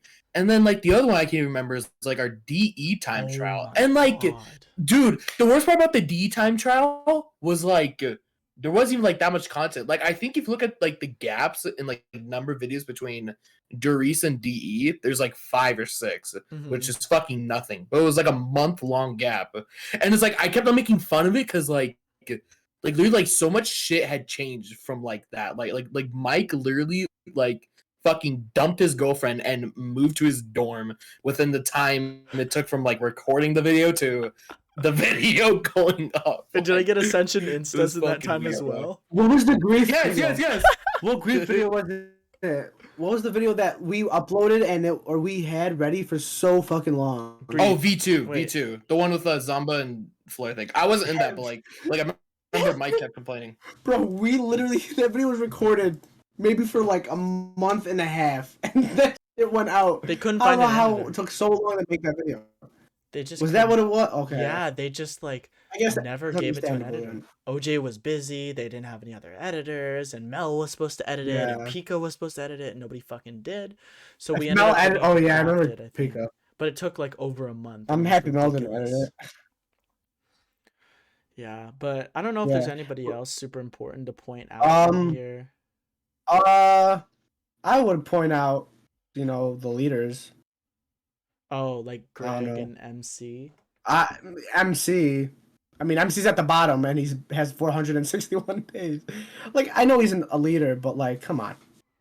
3 videos. Well, I mean, and- he was like the stream team leader. But he didn't do now, anything though. Now, if we want to go on another tangent, I never understood the point of like the difference between streamers and like the content creators Mhm. because it's like because like that was like something like Obey that it's like you either got picked up as like streamer or, like content creator, and that was like one thing fucking Scrine was trying to bitch at Mike for. But it's like, what the fuck did the streamers do for the team? You know, Nothing, just dub it's down. like you're. Yeah, no, because you would think in theory like, oh, the streamers would stream on a page. The only person that streamed on a page was dubbed out, and I think like Des maybe even streamed a couple Yeah. times, but like that was fucking it. Like I didn't see like Scrine streaming on a YouTube page. I don't know who else got picked up as like a streamer. I streamed Well- once. I streamed a Moon game on the page. Yeah, no, once. I remember that. Was that like one of the So- games you crashed in? Right? Fucking hate you. I Man. stopped 25. Don't worry. No, I got know. But this was during the Nvidia days. Nvidia was fucking up your shit. And your shit. Yeah. But Yeah, let's not get Fuck sidetracked. you. But yeah, what Nick Yeah. is saying, it's like, why pick up streamers and content creators if your streamers aren't going to stream on the Obey Undead channel? Because you streaming on your own channel, just having Obey Undead in your bio, does nothing for the team. It does nothing for you. It's just a title, and it doesn't. it's The only useless. person maybe works for is MC, because like Yeah. MC is a pretty big streamer, and like MC shit's like popping, like good for fucking him. I'm happy for the guy. But did he link But it's to like there also Obey wasn't too much purpose Undead? into. Did he put I don't links know. or timers Nothing. or anything? I don't think Obey Okay, I don't Undead think grew so. at Like all. hell no. Hell no. Hell Okay, no. He no. didn't Everything talk about the won. team. Okay, no. Yeah, I mean, it's the only way you can find out he's in the team is by the group he's in. Yeah, I mean, like there was no way to find out if he was even in Obey, except for the group. Okay, and I understand he's a lead, but if we're gonna base it off of every single member, and I'm gonna be honest, MC, I don't see how he even is a lead. Like, when he was in the meetings, nothing was really coming from him. It was more just mainly Grizzly, but also some stuff was coming from Greg. Like Greg wouldn't just sit back and let Grizzly do everything. Greg would also say stuff.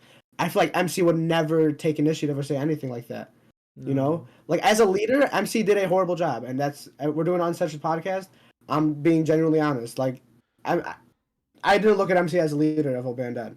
No. I thought it was Grizzly and Greg for sure. I really I mean, like MC as a person and a streamer. I love MC. Yeah, But He's my as a favorite leader, streamer, bro, to watch. He was a horrible leader. No, I think they just brought him on so they could convince people in the competitive community to join. Because if MC wasn't an owner or a leader, then Stealth would have never tried to apply. I probably wouldn't have. And there's a lot of people that probably wouldn't have even considered the team or cared about it if it was just Grizz and Greg up there. Or even just Grizz. Because Greg was brought because everybody knows Greg. Pretty much everyone likes Greg. So people were willing to take a look at the team. Then MC was brought for the competitive side. And I think it was smart, but they just didn't really do anything once they were there. And they were literally just like there, in my opinion, to prove that the team was worthy of something. Like, that's it at the start. Nothing else.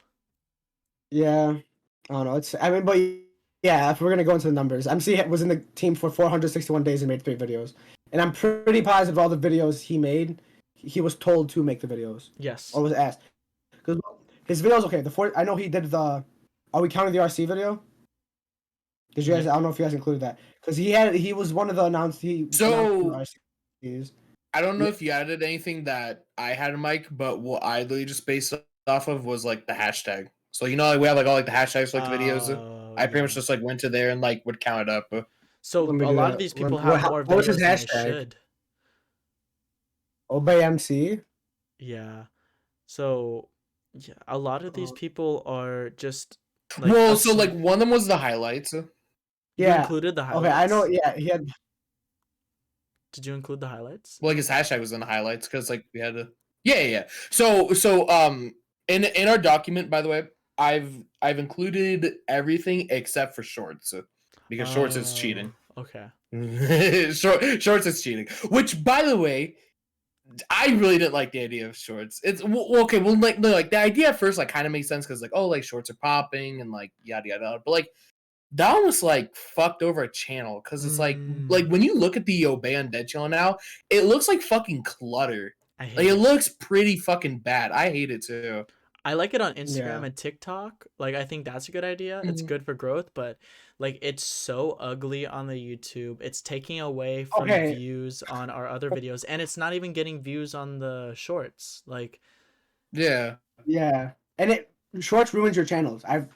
Because Greg told me about this. Like, it destroys the watch time per video. Because think about it, if your videos are like 50 seconds, your watch time per video is going to be under 50 seconds, right? Yeah. So when you drop a 10-minute video, if we're going to compare 21-minute videos to a 10-minute cutcom, your watch time is all that together. Your watch time is going to be low. So that's why you'll see a lot of people making a shorts YouTube channel because it just fucks up your whole entire YouTube channel and the algorithm. But if we get back to MC, when you do hashtag #ObeyMC, because that's what Nick based this off of, the 1-year anniversary highlights. And then Undead reacts to the Mauer to Toten announcement. And the third one was the Undead Plays Grief. So one real video. All 3 of those videos. One real video. And the one real video, I mean, if we're going to base it off this, MC never was like, yo, let's play Grief. Like, let's do that. If I remember correctly, I'm pretty sure I'm the one that constructed that. Because I remember DMing Zime about that. So I remember DMing everybody. Like, MC never, like, was like, you know, I'm going to make this video and put it up on Undead. That was never a thing. I know Greg did that for sure. Greg did that. So I think as a leader, I feel like he should have did way more. Yeah. Way If more. he was and I know doing other it- videos he's made.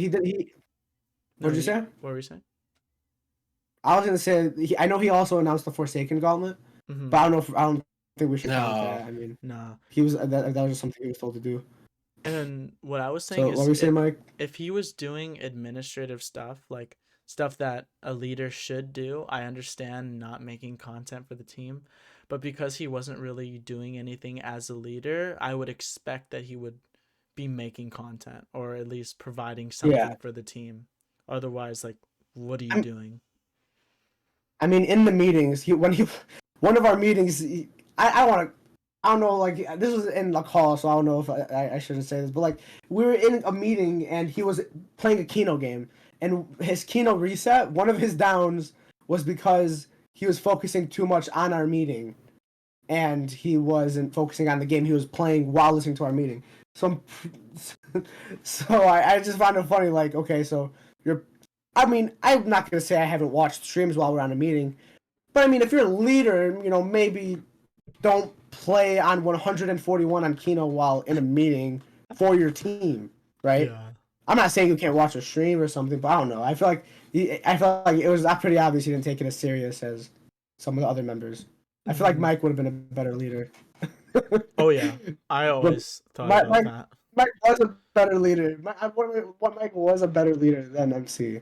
Yeah, I wanted access to the YouTube, and when Grizz. So here's something that I had never talked about to anyone, but I asked Grizz a while back if I could have access to the YouTube because I was uploading a lot of content. I wanted to be able to upload it myself, put in the descriptions, titles, everything, and not have to go through someone else. And he initially said yes, and then I ended up asking for it like a month later or something, and basically like shat on me in the group chat like, what do you need the YouTube for? We have people managing the YouTube. There's no point of you having the YouTube. We don't just give it to anyone. I'm like, should have been in DMs. I don't care that much that he said it there, but I mean, but still, it's like, dude, I put a lot of effort into the channel. I just wanted to be able to manage my own shit, but it is what it is. Well, not to also mention, this is going to be toxic as fuck. Sorry in advance. But the toxic. people managing it, so many fuck ups.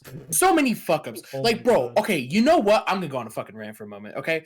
You're talking about us being fucking unprofessional for saying what's up, you fucking cunts in the intro. I mean, that's probably a little bit more unprofessional, like what I'm about to say, but fucking typos in the title and like wrong links in the description, linking the wrong people and like fucking all that up, like that's also unprofessional. It's like what the hell? Like I have so many DMs with like Mike. I'm like, what the fuck is this description? Like I remember there was like one like Forsaken video, but like I don't even know how this happens. I don't know what this person did fuck it up, but there was like 3 descriptions in one description. It was like, oh, thank you guys for helping me do the Easter egg and link like people like Goddess and stuff like that, but like they weren't even doing any Easter egg, and like Link got linked. Link was never in the video, and then there was like I think even like Mike was in link of that, but like Mike was never involved in the video, and then like I think it was like one of Grizz's video, and then like at the bottom it was Grizz's link. I'm like, oh, okay, there we go. And then I mean there was like some misspelling in titles, and then like I mean I know Scrine and his tweet longer, he was roasting Undead for having Mike's link in the podcast and not his. He found out way too fucking late for it to get changed. But yeah, he the shorts a month later and called them all out. A month late, yeah. Dude, the shorts were a disaster with their titles too. Like, what did they say? SOA. What is SOA ZombieDawg. and SOA also ZombieDawg. in one of them, astronaut was spelt wrong. In one Astronaut. ZombieDawg thing, like it said like yeah. Which I mean, like, I'm sorry, I'm being a toxic piece of shit. But like that. I think that shows you wasn't how good much looking. people cared about the team, though. I think that shows you how much the members really cared about the team. I feel like somebody like us cared way more than others. Yeah, You and know? it also I think shows that you might the be a decision matter making. of Like Well, that too. choosing But, specific like, I mean, people to be double in charge check of the YouTube. If you don't care enough to double check the title or the description, I mean, come on. Well, Like, really, it's not that hard. It's like a 30-second process. dude, max. there's fucking like I think 2 or 3 people with access to the YouTube channel. Like, what is it? I think it's like Grizz, Reynolds, Link. Am I missing someone? No, that's maybe it. Greg too. But it's like there wouldn't be a downside having fucking Mike, because Mike could be another person to do that double checking and fucking check the description, make sure it's like the right links, you know? Yeah. So it's like it doesn't like, you know. I mean, I don't even think it would have hurt to have another manager. I mean, in fact, like it might not even been a bad thing to have fucking everyone have access to the channel. I don't know. Maybe a little too much, but I don't know why they didn't give more access and just put it on like Link and Reynolds, because obviously Link could not get the job done properly, could not fucking spell, could not put the right links in. Like, dude, this man's name is Link and he can't put the proper links in the description. Like, come on. What's up with that? It's just wrong.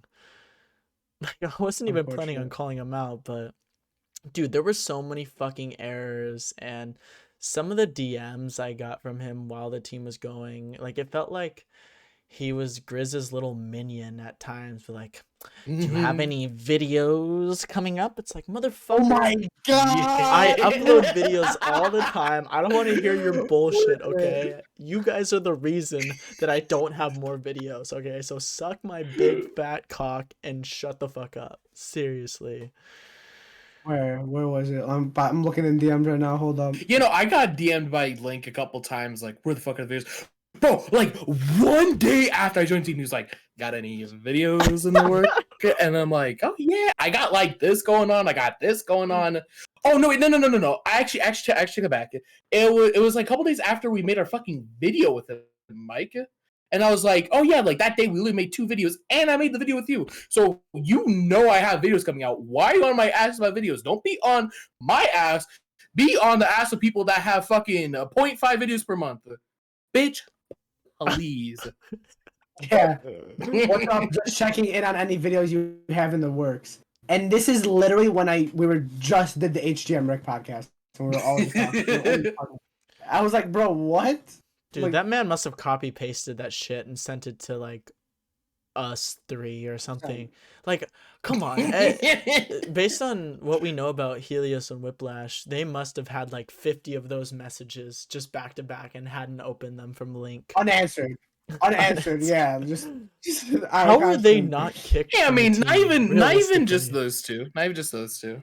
Oh, I mean, yeah. We shouldn't solely on that. Yeah, I was actually gonna bring that up. I really like Pika, but the content he did jack shit, bro. I'm sorry. He did the podcast. Pika did nothing. That was the only actual video Pika did. I was gonna bring him up. I totally forgot to. I'm happy you said that. But yeah, I love Pika. Pika's like probably. Oh yeah. Yeah, I talked to Pika for so long. He's awesome. He used to always come to my streams, bro. He came to my streams. I only had like 1 viewer, bro. He's awesome, but he did literally nothing when it came to To Undead. I forgot that motherfucker was on the team, to be honest. Mel as well. And like, Mel did some things. Dude, if you look at the gap, she uploaded this shitty fucking video, Nightmare, on the To Undead channel. God awful. Like 2 minutes.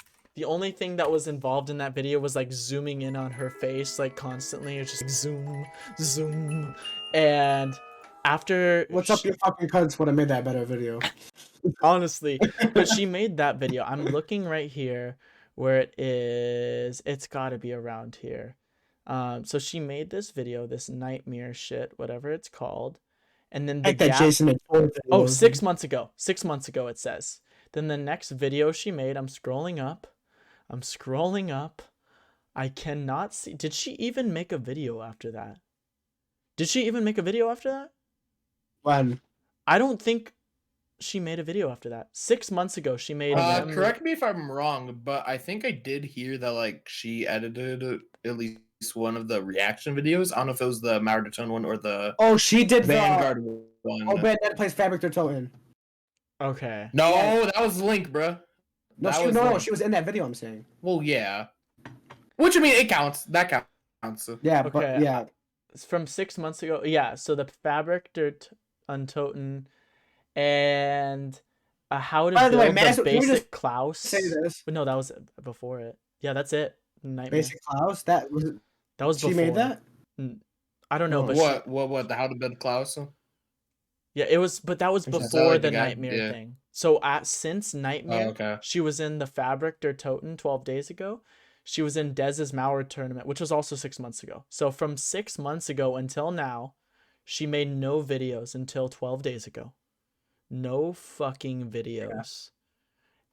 It's And absurd. Masrick should have been in Obey, by the way. I wanted to say that. I mean, this guy, like, you watch his streams are so high quality. And I was vouching for him for a good amount of time. And I think when you see somebody like this compared to Carne, like, they both are heavy grinders for Obey. Like, I mean, hashtag Obey and Dead in the title, hashtag, like, grinders in the Discord. They want to join Obey. And when you compare him to Carne, it's just crazy to me that we chose Carne over him. No offense to Carne, but I mean, like, he's always making videos and streaming constantly. His content is super high quality. I just find it crazy when we were deciding people that we didn't pick him, or Clarky. I feel like Clarky should have been another person too, but I don't know. That I just wanted to say that like Magic definitely should have been in the team, and I think he definitely could have helped out a lot with the content side. I mean, he was making videos too, so. Yeah, he was in the Fabric video. Was that him? Fabric, he was in the gun game ZNS video that never got. Oh. Yeah, Okay. he was in a lot. He was Link's friend, and Link, Link edited a bunch of videos and had, I mean, Did Link never vouch for him? I mean, I remember bringing it up to Grizz once. I think I bring it up to someone saying like we definitely should have Magic on the team. I mean, daily streams and the streams are good. Like they're not like bullshit videos. Like I mean, literally today I was watching him. He was doing IW with DE Easter egg with IW guns. Literally talking to chat, chilling, having a good time. A super high quality video, and I don't know. I feel like that type of content creator is something Obey like we should have looked for. But I don't know. I wanted to just make sure I got that out there. I thought Magic should have been on the team. Yeah. Do we I don't want to know. get into Well- member experiences now? Yeah, sure. Oh yeah. Alright. So Oh yeah. I think we can start with the Skrine twit longer. I'm just gonna summarize what he said. So essentially, he left the team and he made a twit longer that said "I left." Haha, very funny. And then later on, he said, "Actually, why I left Undead." That's exactly what I thought too, bro. And then he said he wanted to work on his own stuff. He was saying that Undead wasn't doing anything for him. He got nothing from it. He was talking about how we got reminded that Obey Alliance wanted to cut us, that we didn't get support from Obey Alliance, and stuff about the investors. And he was saying that Obey Alliance was not really helping Grizz and all that kind of stuff. So I read that and I replied to him and I was like, I agree with some of the stuff you're saying, but like, dude, you can't expect to get anything out of the team if you don't put stuff in it. Cause he made a few podcasts and that was about it. He was on the team for a while and there just wasn't a lot of content coming from him. And his response was, Nick, I got you, motherfucker. I wasn't a YouTuber on the team. I was a streamer. My job was to stream, not make YouTube videos. That's what the YouTube side was for. I had 4 videos, and 2 more I was in. That's more than some of, if not most of the YouTube people. Not to mention I either wasn't linked or broken linked in the descriptions, which yeah, the links were fucked. But I mean, we've talked about it briefly earlier, but like I first of all, I still don't, like I said, understand fucking difference between the streamer and content creator, especially when this is partially out of Skyne's control, but Skyne didn't stream for months. He had a PC issue. Didn't stream for months. He's talking about how his job was to stream. So, like, literally just going off of that tweet, like, he already failed. Out of his control? Sure, but he fucking failed. And then, I mean, you know, what I would say to that is, okay, well, since you can't stream, but clearly you can make videos since he could make podcasts, like, help out with some more videos, but he didn't do that either. So it was like, you know, what the fuck is going on here, man? yeah, and we're all streamers. Yeah. All of us 3 were brought on as streamers, I'm pretty sure. And we were the ones putting out content. So I don't want to hear any bullshit about, oh, I was signed as a streamer. Like, nah, dude. like we're all on the team, we need to put in stuff to make content. Just because you're a streamer doesn't mean that you shouldn't upload videos. That's bullshit. Bullshit. Mhm. Yeah. Yeah. And I want to bring this up too. So I don't know what I find it funny how he made 3 points. I'm assuming the first point is supposed to be like the main reason, not main, like like the most important point. I just find it funny. I don't know about you guys, but I kind of find his first point complete bullshit. Like maybe he doesn't want to work on his own stuff, but I think he's just saying that so we take the next 2 points, which are fucking declarations of independences. So we take that a little bit, so it doesn't seem like he's coming off as a dick or something. Like his first point was, I wanted to work on my own stuff and not have to worry about anything else. I haven't streamed in a while, so I kind of have to rebuild a bit. That's complete bullshit. He was just saying that so we don't look at his next 2 points as harsh as he may intended. Because as you can see, his next 2 points, he goes super in depth. I mean, you can look at it for yourself. So I don't know. I was kind of annoyed with his tweet longer. I thought, if my personal uncensored opinion, I thought it was an attention grab, an impression grab. I don't know what you want to call it, but I mean, I mean, Grizzly called that in the DM. He was like, "Oh yeah, that's a fucking." That's what I thought for sure. I mean, he said actually why I left Undead because y'all keep asking. Who the fuck was asking? Yes. Yeah. Were there any replies to his tweet asking? No. I think like Grizz literally went back to the original tweet and he was like, "Bro, mate, there's no one asking." Laughing emoji. I love your Grizz. I love your Grizz impression. Yeah, no, super on deck. I got you. Yeah, I mean, it's just most of the replies were all like Nanny Legion and shit. I replied saying interesting. Yeah, I mean, yeah, everything was just like hacks, like Venoms, like squares. So yeah, I mean, there's no one like really main. What are you saying? He was like one of the only people to leave Undead and actually have like negative things to say about it. Usually people just left Undead. They're like, oh, I have nothing but love for the team, but I just decided it wasn't for me. I want to do other things. But he was like the only one. I thought Whiplash was perfect. Yeah. Mm-hmm. But I don't know. Like Mel, I thought that was perfect too. Well, these other people definitely had thoughts on like the team, negative thoughts, but they didn't actually say it publicly. Like Kooky, for example. So right now we're talking about former members and what they said about the team. So I reached out to a bunch of former members and I asked them if they had anything to say for the podcast. And some of the most important things that Kooky said, like on why Obey Undead was a failure, they were focusing on content in the wrong area, and I think that was a huge part in the failure. If something like this were to be reinstated, they should look for more competitive users. Gives the fan base some players to goo goo gaga around. The content creators come after. So Kooky basically is saying what a lot of people are saying, even in the community, like that they Obey Undead fucked up by just picking up people for content creation instead of competitive. But even these people that they picked up for content creation didn't pick up or didn't make content. So that's a double whammy right there. Like they just, I don't know. They obviously picked the wrong people because these people didn't make content and their goals were probably in the wrong direction for growth. So yeah, he's definitely right. Yeah. What other former members do you think have some notable things to say? Well, I want to talk about. Yeah, I was gonna say let's talk about this one. I mean, this person wanted to be anonymous. Respect the decision. So, obviously, so he said the team was a fantastic idea in the first place. I think it was backed by a fantastic org. He says he loves everyone on the team, but there wasn't enough management until the end. He said constant fights in the group chat, which I do agree. There was a lot of unnecessary bullshit that went in that group chat. I mean, fights. Like you've heard me say it throughout. Take it to the DMs. There's so many things that did not need to be put in the group chat. Just DM someone, and I'm an avid DMer. Like I don't when somebody like if somebody says that they're going through something, I don't comment on the tweet. I say, bro, what's up? Like I hope you're good. I DM people.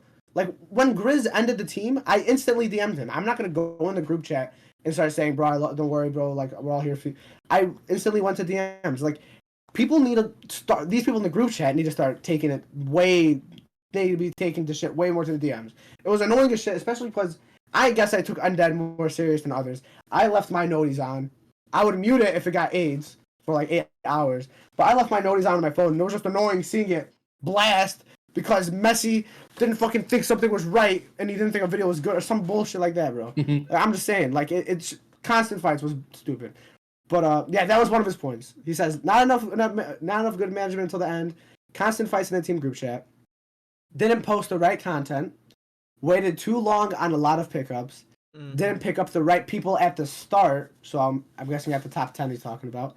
Weren't strict enough on posting vids, which I agree with. They should have been fucking.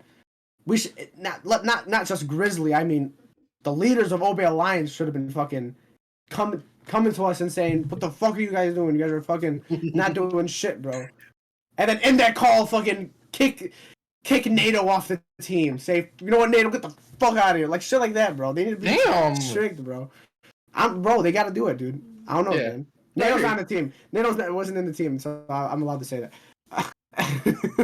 And then some people in the team barely played zombies, which I guess is understandable. But I mean, I understand where he's coming from, for sure. I think the point I agree with the most is though, weren't strict enough on posting vids, for sure. Yep, I think. I mean, that's perfect. Yeah. What are you saying, Mike? Yeah, I definitely think that's the main thing. I've said it a million times. I said it while I was on the team. Said it after the team ended. I've said it on this podcast, but we just did not drop enough content because not enough people made anything, and it's not Grizz's fault. I mean, I think he could have been more strict, like we said. Like I think he should have just started, dropping people. I think, once people not everyone drop someone. Just drop someone. Not everyone though. Well, there is a lot of people that deserve to get dropped. I understand that. There's oh yeah, oh my god, for sure. But let's drop everyone. Then we're gonna have only us 3 left. That's okay. That's okay. I mean, hey, dude, we could have had like a rebuilding phase. Drop like 75% of the team and then just start fresh. I don't know. Hornets, bro. We're gonna start rebuilding. Dude, that's now, what baseball teams do. This isn't 2K, bro. We can't do. Baseball teams have these like rebuilding periods where they bring up a lot of people from the minors. No, dude, that's like every sport ever. Mm-hmm. It's like if your roster shit, you fucking wipe it. Yeah, you do. First round picks, bro. Just trade some picks to Nene. The first round picks are shit. Drop these kids on their neck. the first pick in the Zombies fucked up the first championship round. left. Yeah, I mean, I don't know. I think this person had a lot of good points, for sure. Yeah, no, I agreed. Yeah. Yeah, it's really did seem like most of the people that were former members were not like... It didn't seem like anyone had a truly bad experience with the team. Because we've been talking about a lot of the bad, but I do want to say I enjoyed my time on the team. I liked most of the people on the team. Although I didn't really interact with them that much. Most of the people were chill. Some of the people I couldn't stand. I'm not gonna say who that is. You guys can guess. But I really liked being on the team because I liked upload. It made me feel good that I was making content and uploading it for the good of the team, and that I was helping the team grow. And it also inflated my ego because me, Nick, and Dog were like the only ones actually doing any work most of the time. Bro, it was YouTube, bro. I was barely even doing shit, dude. I was doing more shit than others. Inflating constantly. It was hilarious. Yeah. I mean, hey, I was on the team for 3 months, and I'm top 5 in the most amount of videos uploaded. You really? Are you above me? Bro, you're above me by 1. Do you have the highest? No way. Shit on, buddy. Yeah, by a landslide. What do I have? Mike, you're number 2, but I have you beat by 2 whole videos per month. Damn. That is so bullshit, bro. I only have 1.3, dude. Now, I will say, to be I have the most viewed video here, though. I have the most viewed video here, bro. Okay, shut the fuck up. You only have the most viewed video because fucking the whole entire Nene Legion want to go comment on it and talk about how shit. More interactions. Anywho, true. Also, to say about my stats are slightly inflated, to be honest with you, Mike, because I did include like the 4 videos I had when like before I was on the team, No, that. but it's like those are like months before I was on Oh. the team. Did Like you what I'm saying. So it's like hashtag obey Nick or no? yeah, no, they do. So it's like So yeah. so with Actually, okay. I did add one. Okay. So this is weird. So Link. So I had like 4 videos on the channel before I joined. Link went back and added on all of them except for one. He didn't add it on like the DE one, I think. But like Doris, he added it. Attack, he added it, and like a grief video, he added it. It didn't make sense. It's like if you're gonna do 3 out of 4, you may as well do 4 out of 4. I don't know. Incompetent. Yeah. Okay. That was toxic. That was toxic. That was uncalled for. So, I mean, I feel like we we did get some DMs from other members, but I feel like we kind of went over the majority of the points. So yeah, everybody was saying the same thing. Yeah. Community. So we should talk about for yes. sure. Nick, do you want to go into what X Blizzard 22 Gaming said? Oh, our boy Mitch. Yeah. Okay. So I don't know if Mitch is watching this. Mitch, I read your whole thing. Very good response. Mike is fucking toxic and like didn't fucking read it. Too busy fucking his girlfriend. anyway. I mean, Mitch was kind of saying how like he felt like it was doomed from the start. Like it just didn't really take the right direction, and that all like like content creation, it's like pretty stale in zombies. Like like in zombies you see like a lot of the same stuff. Obey was like not entirely like that, but a little bit like that. And it's like if Obey was gonna succeed and like be different, be successful, they would need to do like more different stuff. And like what he goes into like later is like high round guides and like all that stuff. And it's like I 1000% agree. And like what I will say to this, I told Mike briefly, but so as some of you guys know, I've been playing a fuck ton of DE, not as of late, but like I've had my DE periods. I've been close to world record. In fact, I would have. I know this applies to like 3 other people in the community, but I would have probably had a world record at some point if I didn't fucking CI every goddamn game I played. But what my plan was after the world record, I wasn't necessarily gonna make like a breakdown of like my game, but like a high round guide. And it's like I want to get world record first. Like I was like a little more reputable, if that makes sense. So it's like, oh hey, I have world record. Like fucking listen to me, And then yeah, just kind of like break down the shit. And it's like, yeah, no, I think that would have been great if like we got some like competitive players, and it's like they don't necessarily break down the games, but like just fucking teach people. And I think to go on like a little bit of a tangent, like that's like one thing I think the zombies community as a whole can work on is like kind of like trying to like help people out. Like there's really not like guides and shit out there. It's like if you want to like learn something like about a map, like you gotta fucking go over and ask and fucking hope you get the right answers, or else you're fucking left out to dry and like fucking good luck. Like it would be nice to just have like a little bit of like maybe like a roadmap, and then you pick up on like the little shit yourself. Like at least just like a basic roadmap to go off of. I agree. Yeah, for sure. Yeah. Dog, do you want to get into any other responses that people said? I think I wanted to talk about Krups's. Okay. I found it really interesting where did he say how he said they never really motivated people on the team to make content, nor did they select good content creators. No offense. They missed out on some good opportunities like Stealth. In fact, I may have joined if Stealth did, since I would have at least had one high rounder on the team I could relate to. Now, I find that very interesting, because this is almost just like a butterfly effect. Because imagine if we did pick up Stealth, and then Stealth branches out into that whole entire high rounder community. Obey and Dead could have went into this whole other direction if Stealth was here. Because then you have people like Krups or somebody else, I don't know, like maybe like Niraj. I don't know if maybe Niraj didn't take a break. So other high rounders like Zamba, like they could have all been like, oh wow, these guys are making really good content. Maybe I want to join and be a part of it. And I think if Stealth did get recruited and he did make top 25 and he did make top 10, I think Obey and Dead actually would have went in a much better direction. Would it have lasted as long as it has now? I'm not sure. That's literally impossible to tell. But I think from what I'm seeing here, I think if Krups did join from Stealth McFilthy joining, I think for sure Obey would have been in a better position. I know other people were going as well, like Rabley, because when Rabley was streaming a lot, he also was trying for Obey, and there was actually a good week he was actually going to try and get into Obey, and I don't know what caused him to drop out, but I wouldn't be surprised if it was something along the lines of Stealth not being a part of it. So I found that response really interesting because that really shows the impact Stealth made on not being on the team. I mean everything else from what I've read was basically the same thing. From what everybody was saying. So I don't know if like Mike or Nick want to get into any other responses, but that's what I wanted to bring up.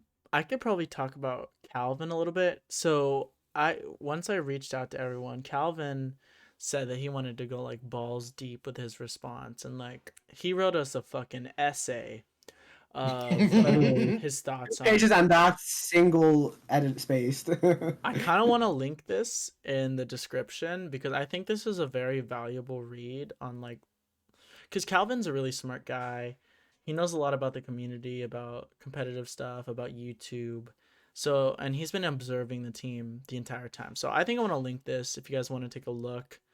But maybe link also Mitch's response. Yes, yes. yeah, I wanted to say that. okay, we Yeah, definitely link both will. of those responses. Maybe we'll just make like a doc with like the stats and like some of the responses that went Just anonymous, everything. just like fucking Yeah, everything. I'm down for that. That would be cool. Yeah, I think we'll do that. Yeah, Um, yeah. but yeah, so one thing I want to talk about with Calvin is he was saying that we sacrificed quality for scheduled uploads. And I think that is true, even though we didn't like hit a quota of scheduled uploads. Like, there were a lot of videos put out on the channel that I would say were pretty shit. I'm not talking about I am biased. I don't think my videos with Nick or with Dog are bad. I like them. They weren't the most creative things in the world, I agree, but I think they're good. But there are some other videos on the channel where I'm just like, what the fuck is this? This is incredibly boring. No one's going to want to watch this. This is not unique, creative, anything like that. But I think what Calvin is getting at is we should spend time on these big in-depth videos like Krups. So Krups makes these videos on like the history of maps, how people get the world record and all that kind of stuff. And those videos are generally very, very successful.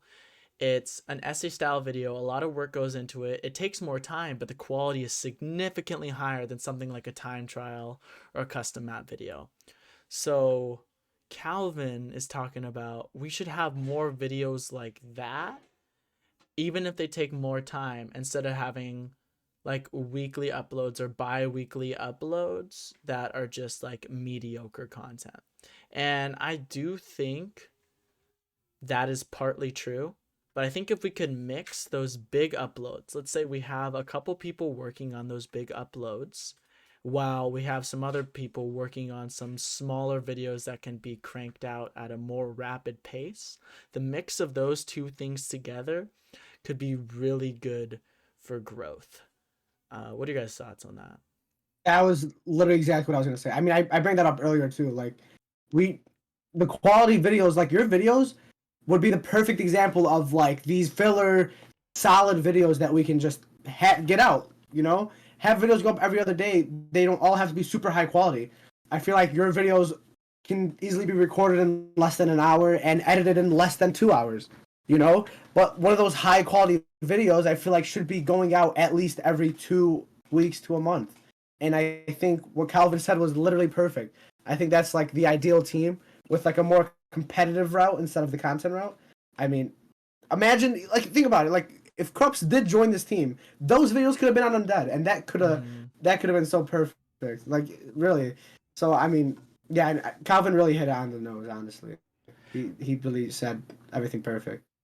Yeah, and another thing that he said that I thought was pretty interesting was, so throughout the like duration of the team, Calvin always mentioned G Fuel. He would always joke about it, saying that like we advertise G Fuel so much and like Grizzly is G Fuel, like the Obey just advertises G Fuel and that it's not good and that they're just trying to make money, all that kind of stuff. So he ended off his thoughts saying, um, where there wasn't much corporate involvement yet decent viewership was present, they saw the opportunity to turn well-meaning zombies passionates who needed a higher purpose to playing zombies into advertisers. And I thought that was a really interesting thing. So Calvin's essentially saying that Obey Alliance took advantage of people that just wanted to make zombies content and turned them into advertisers for G Fuel and made them believe that it was beneficial for them to advertise G Fuel and that kind of stuff. And I think that's really interesting because I don't think they over forced us to promote G Fuel, but they did always mention it like, oh, we have a deal coming up with G Fuel. I want you guys to push it a little bit extra, retweet, reply to G Fuel posts, all that kind of stuff, promote it in the videos because we want to get re-signed. And it seemed like a lot of Obey members were talking about G Fuel in their streams, retweeting it, buying it, all that kind of stuff. So I don't know. I definitely do see his point. And I don't really think it was their intention to take advantage of us, but I mean, it is a business. Yeah. And I'm gonna be honest. I didn't see that at all. Like that was like one of the last things I thought about. yeah. I don't think they even. I mean, I think for sure it was kind of annoying. Seeing like I don't know who would come in our group chat, maybe like once every couple months. Probably Leon. Leon, yeah, Leon, and like the only thing he'd say was, "Yeah, we have a G Fuel, whatever, reset, whatever. I need you guys to promote this." Like that. Other than that, like it was annoying as shit seeing stuff like that. Like them coming in saying, we just worked on this really hard video or some shit on the lines. I really appreciate if you guys can check it out. And they drop that, don't come back, don't say shit to us. They don't come to us when they need something, for example. Mm-hmm. And I did kind of find that annoying. But yeah, basing it off the G Fuel thing, I didn't really see that at all. I don't think they used us as advertisers, honestly. I think they didn't even treat us as if we were in Obey. We were like our own thing almost. We were literally our own thing with no support. That's what I saw from it. I never saw anything with advertisers. Nick, what do you thoughts on that? I mean, like, yeah, like this, not to call it Leon, like, yeah, like anytime he was like in the chat, like I only saw him chat a few times. A few times was for a G Fuel post, and then one was like, oh hey, I forgot about that.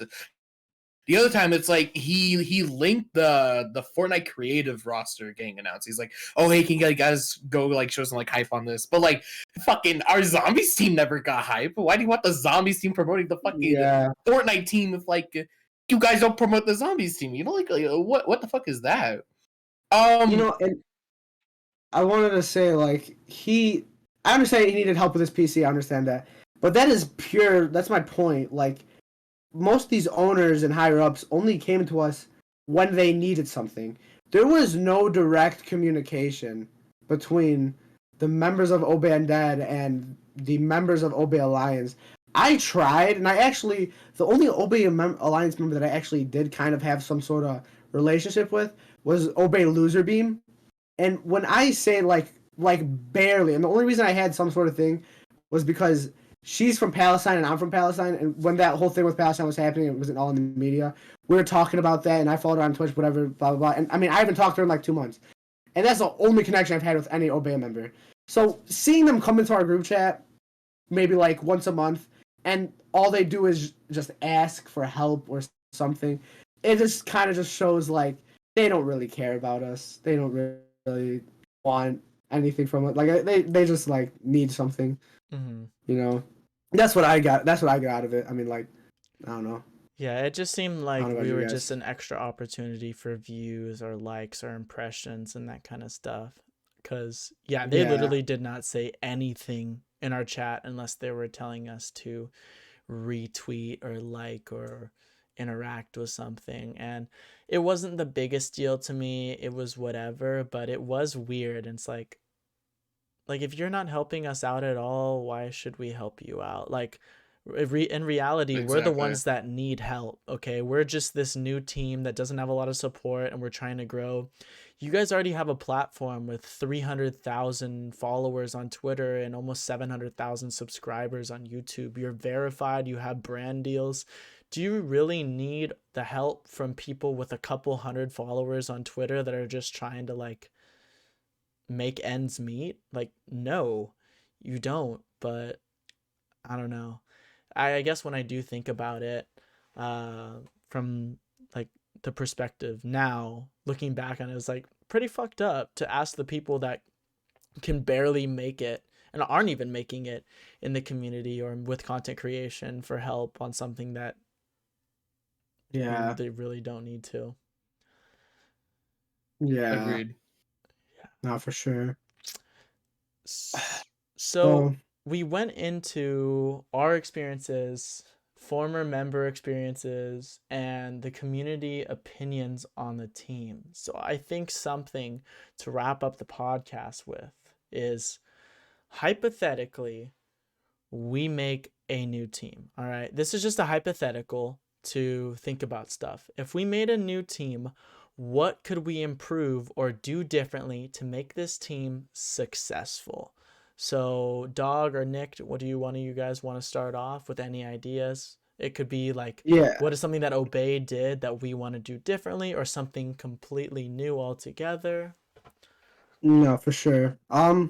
So when Obey did start, and they decided not to pick up Stealth, I was basically saying like, imagine a competitive team with zombies players and competitive high rounders and speed runners. Imagine them all in one team, and they would make tutorials for their specific type of thing. And I use this as an example. This would never happen in a million years, but I use this as an example. Like, imagine Slayer, and then Chris Voltage, and then Niraj, and then Kooky, and then Freckleson, all on the same team. And maybe like once a week they like somebody makes a video, like Niraj makes a how to set up on Doris tutorial, and then next week you have, I don't know, Freckleson making a video on Easter egg speedruns. I think something like that would have been so perfect. Getting every dynamic of the zombies community, every game, every sort of part of the community, putting them all in one team. And when you get enough people, it gets to that point where you can have 4 people from this team go and easily make a 2v2 grief video. Or just get 2 people. Go get, when you have so many high rounders and Easter egg speedrunners on the team, you can branch out this content and expand it from literally the Easter egg speedrunners and the high rounders to just the zombies players, right? You can have somebody like Slayer and, I don't know, Kooky making a first room video on Town or something, Whatever, like that would be the ideal team when you have that many good players. And I'm not saying you can't have content creators, but I think it should be the exact reverse of what Obey Undead was. I think it should be majority competitive players and then a handful of content creators. That's what I would see as an ideal. Okay. But I think the only problem with that would be motivation to make content. But I think if you have the right leadership and the right people behind it, I think you can easily do that. And if you have enough people, you'd be able to make those decisions and remove people from the team, especially if you have the right people on the team to be making content. So I don't know. That's what I would think the ideal thing of the team would be. Yeah, I don't know about Nick, but I think well, I know you're asking Nick, but I think leadership no, is what a you're saying. huge thing. Yeah, So there's a lot of people in the community that are good at the game and have potential. These are also entertaining people. Maybe they don't know how to make content yet because they've never tried it, but like anybody can make content if they learn how to do it. So if there's a leader at the top of the team that knows who to recruit, can see potential in people, can help them make videos, and also kind of stay and help not just tell them to make videos and kind of make them feel like they have to, but genuinely get them motivated to actually put out content, help them want to do it. Because if you want to do something, you're going to do it better, you're going to do it more effectively, all that kind of stuff. So good leadership plus a like good lineup of creators slash players, I think that's yeah, huge, and that is the basis, the foundation of a team. And if you don't have that, nothing else matters. So that's the initial thing you need. So Nick, what else are you thinking on what we could do differently or what we could add? I fully agree with everything that's said, and to kind of go off on like a different kind of point, but like just if we're gonna have like another team, it just needs like way more structure, and if you're gonna get like an organization of some kind, like it just needs like a bit more backing, it needs a bit more support. Like, you know, have like a structure, put like a system in place for like, you know, the video that you're gonna fucking make, like whether it's like a quota or like a schedule, like, I don't fucking know, just something of that kind of sorts. Have some like, you know, leaders that like, to everything you're saying, Mike, like also someone that's gonna put their fucking foot on the ground. Like I think if this can happen again, like we need a boss. Like Grizz was a boss, but like he was definitely like the nicer kind of boss. He wasn't strict. We need like We need somebody yeah, strict. yeah, exactly. We He need a wasn't good cop strict. and a bad cop. I think Yes. yes, exactly. We need that fucking bad cop, not an asshole, but a bad cop. You know, someone that's like fucking, you know, just tell someone straight and not fucking like wait. It's like, you know, look, like this is going on. We fucking need you, or like fuck out of here. You know? Yeah. Not for Yeah. sure. Yeah, I think we just had 3 good cops as the leaders. Yeah, Well, I should say 2 good cops actually. 2.5. and one non-existent No. absent cop that went to the store to get milk and never came back. Straight up. Damn. Dude, I'm just gonna join Nene Legion. That'd be the biggest plot twist of 2022. Dropped No, over. no. Honestly, biggest plot twist would be ZombieDawg joining Nene Legion. Yeah. Extreme and ZombieDawg become friends. Unfortunately, I have Best been friend. blocked on Twitter, but maybe one day. Unblock? Grow a pair, ZombieDawg? Maybe. 100 likes on this podcast, I will unblock Nene Legion That's not off gonna of happen. Twitter. That's not gonna 100 likes, bro. It'll happen, bro. 100 likes. I'll unblock everyone. I'll make a twit longer. Twit longers makes everything better. Before we wrap it Yeah. up, do we have any other ideas? Because I was thinking, like, what was I thinking? Fuck, I was just thinking about something 5 seconds ago to improve the team. Okay. Do you think that we should prioritize the essay style videos over the shorter 10-minute cutcom videos, or no? If there was a new team to be made. Well, it should be exactly what everyone has been saying. It feels like just a mixture. It's like Okay. have your filler, and then that leads up to kind of like a bigger. Filler can't be thing, shit you know? videos. Like filler should Yeah, be no, exactly. like the time trials. That'd be perfect. I Yeah. think, for filler. But I mean, yeah, like the good videos got to be the montages. And when you have good players on your team, that means like the fact that I'm the only person to have a high round montage on a team, and it was a Rev Megas game. That really shows you how many good players were even on the team. So I mean, I think. I don't know. I think you guys are solid, but I'm just saying. In like, my defense, I would have had a DE1 if I didn't CI every game. Well, I'm just okay? saying. In my defense. I'm just saying, like, man, you have No, all I these good players. understand. There's a lot of opportunities for these banger, high quality videos, Mhm. like these montages, like these these essay style videos. Yeah. I think for sure we could have at least got 2 out a month, at least 2 out a month. That's an easy 500 views. I mean, my montage did 500 views on Undead. If we can get 2 videos a month that hit 500 views, that is perfect. Yeah. That is the ideal, what we need. So, yeah, for sure. I thought of another thing. The streaming side. Because if we had a Twitch channel for a zombies team and we actually had a schedule, let's say we have people that stream every week a few times.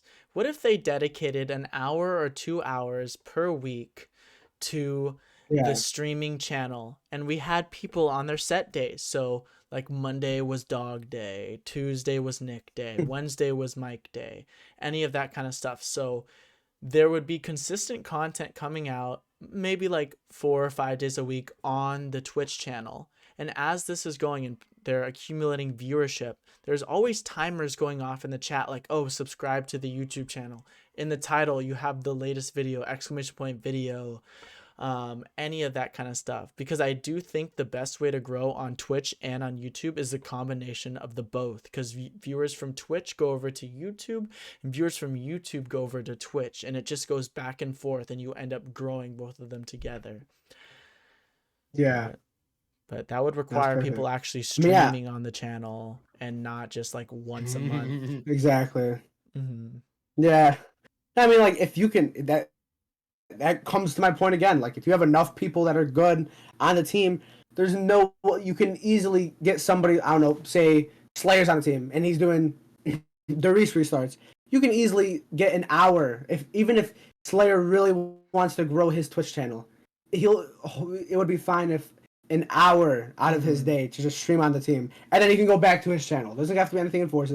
And the next day we can just get an hour from Freckleston or something. Or if Freckleston wants to stream more, then he can stream more. Mm-hmm. You know, like I feel like if you had we just need like an abundance of people, so we can make that opportunity happen. Because then if you don't have enough people, if you only have 7 people, half of those people aren't going to want to stream. You know, you just got to think about it like that. So because then you have something like this where Mike and Nick are the only people making content, and then you see the same faces over and over again. Because then what's the point of having the same person stream on a Twitch? Because then it's not the fucking SlowBroz professional team. It's the fucking Big Mike professional team, you know? So you got to have, I feel like if something like that would happen, you need to have a lot of people. Mm-hmm. Just so, for sure. And less strict on that point as well. Like, doesn't have to be the whole day. An hour. Sure, an hour is fine. Just something. You know? Consistently. For sure. Yeah, I think Twitch streaming needs to be taken, and not on YouTube. I know we stream. Oh man, that was on YouTube. I wish for the love of God we streamed on Twitch. Mm-hmm. I don't know how they didn't get the Twitch account. I don't know how we found out until October that somebody decided to make an To Undead Twitch account. Incompetent. When the team's been out for like a year. Incompetent. Who makes the account OBEUndead _ instead of OBEUndead when OBEUndead is available? Like, what the fuck are you doing? Seriously.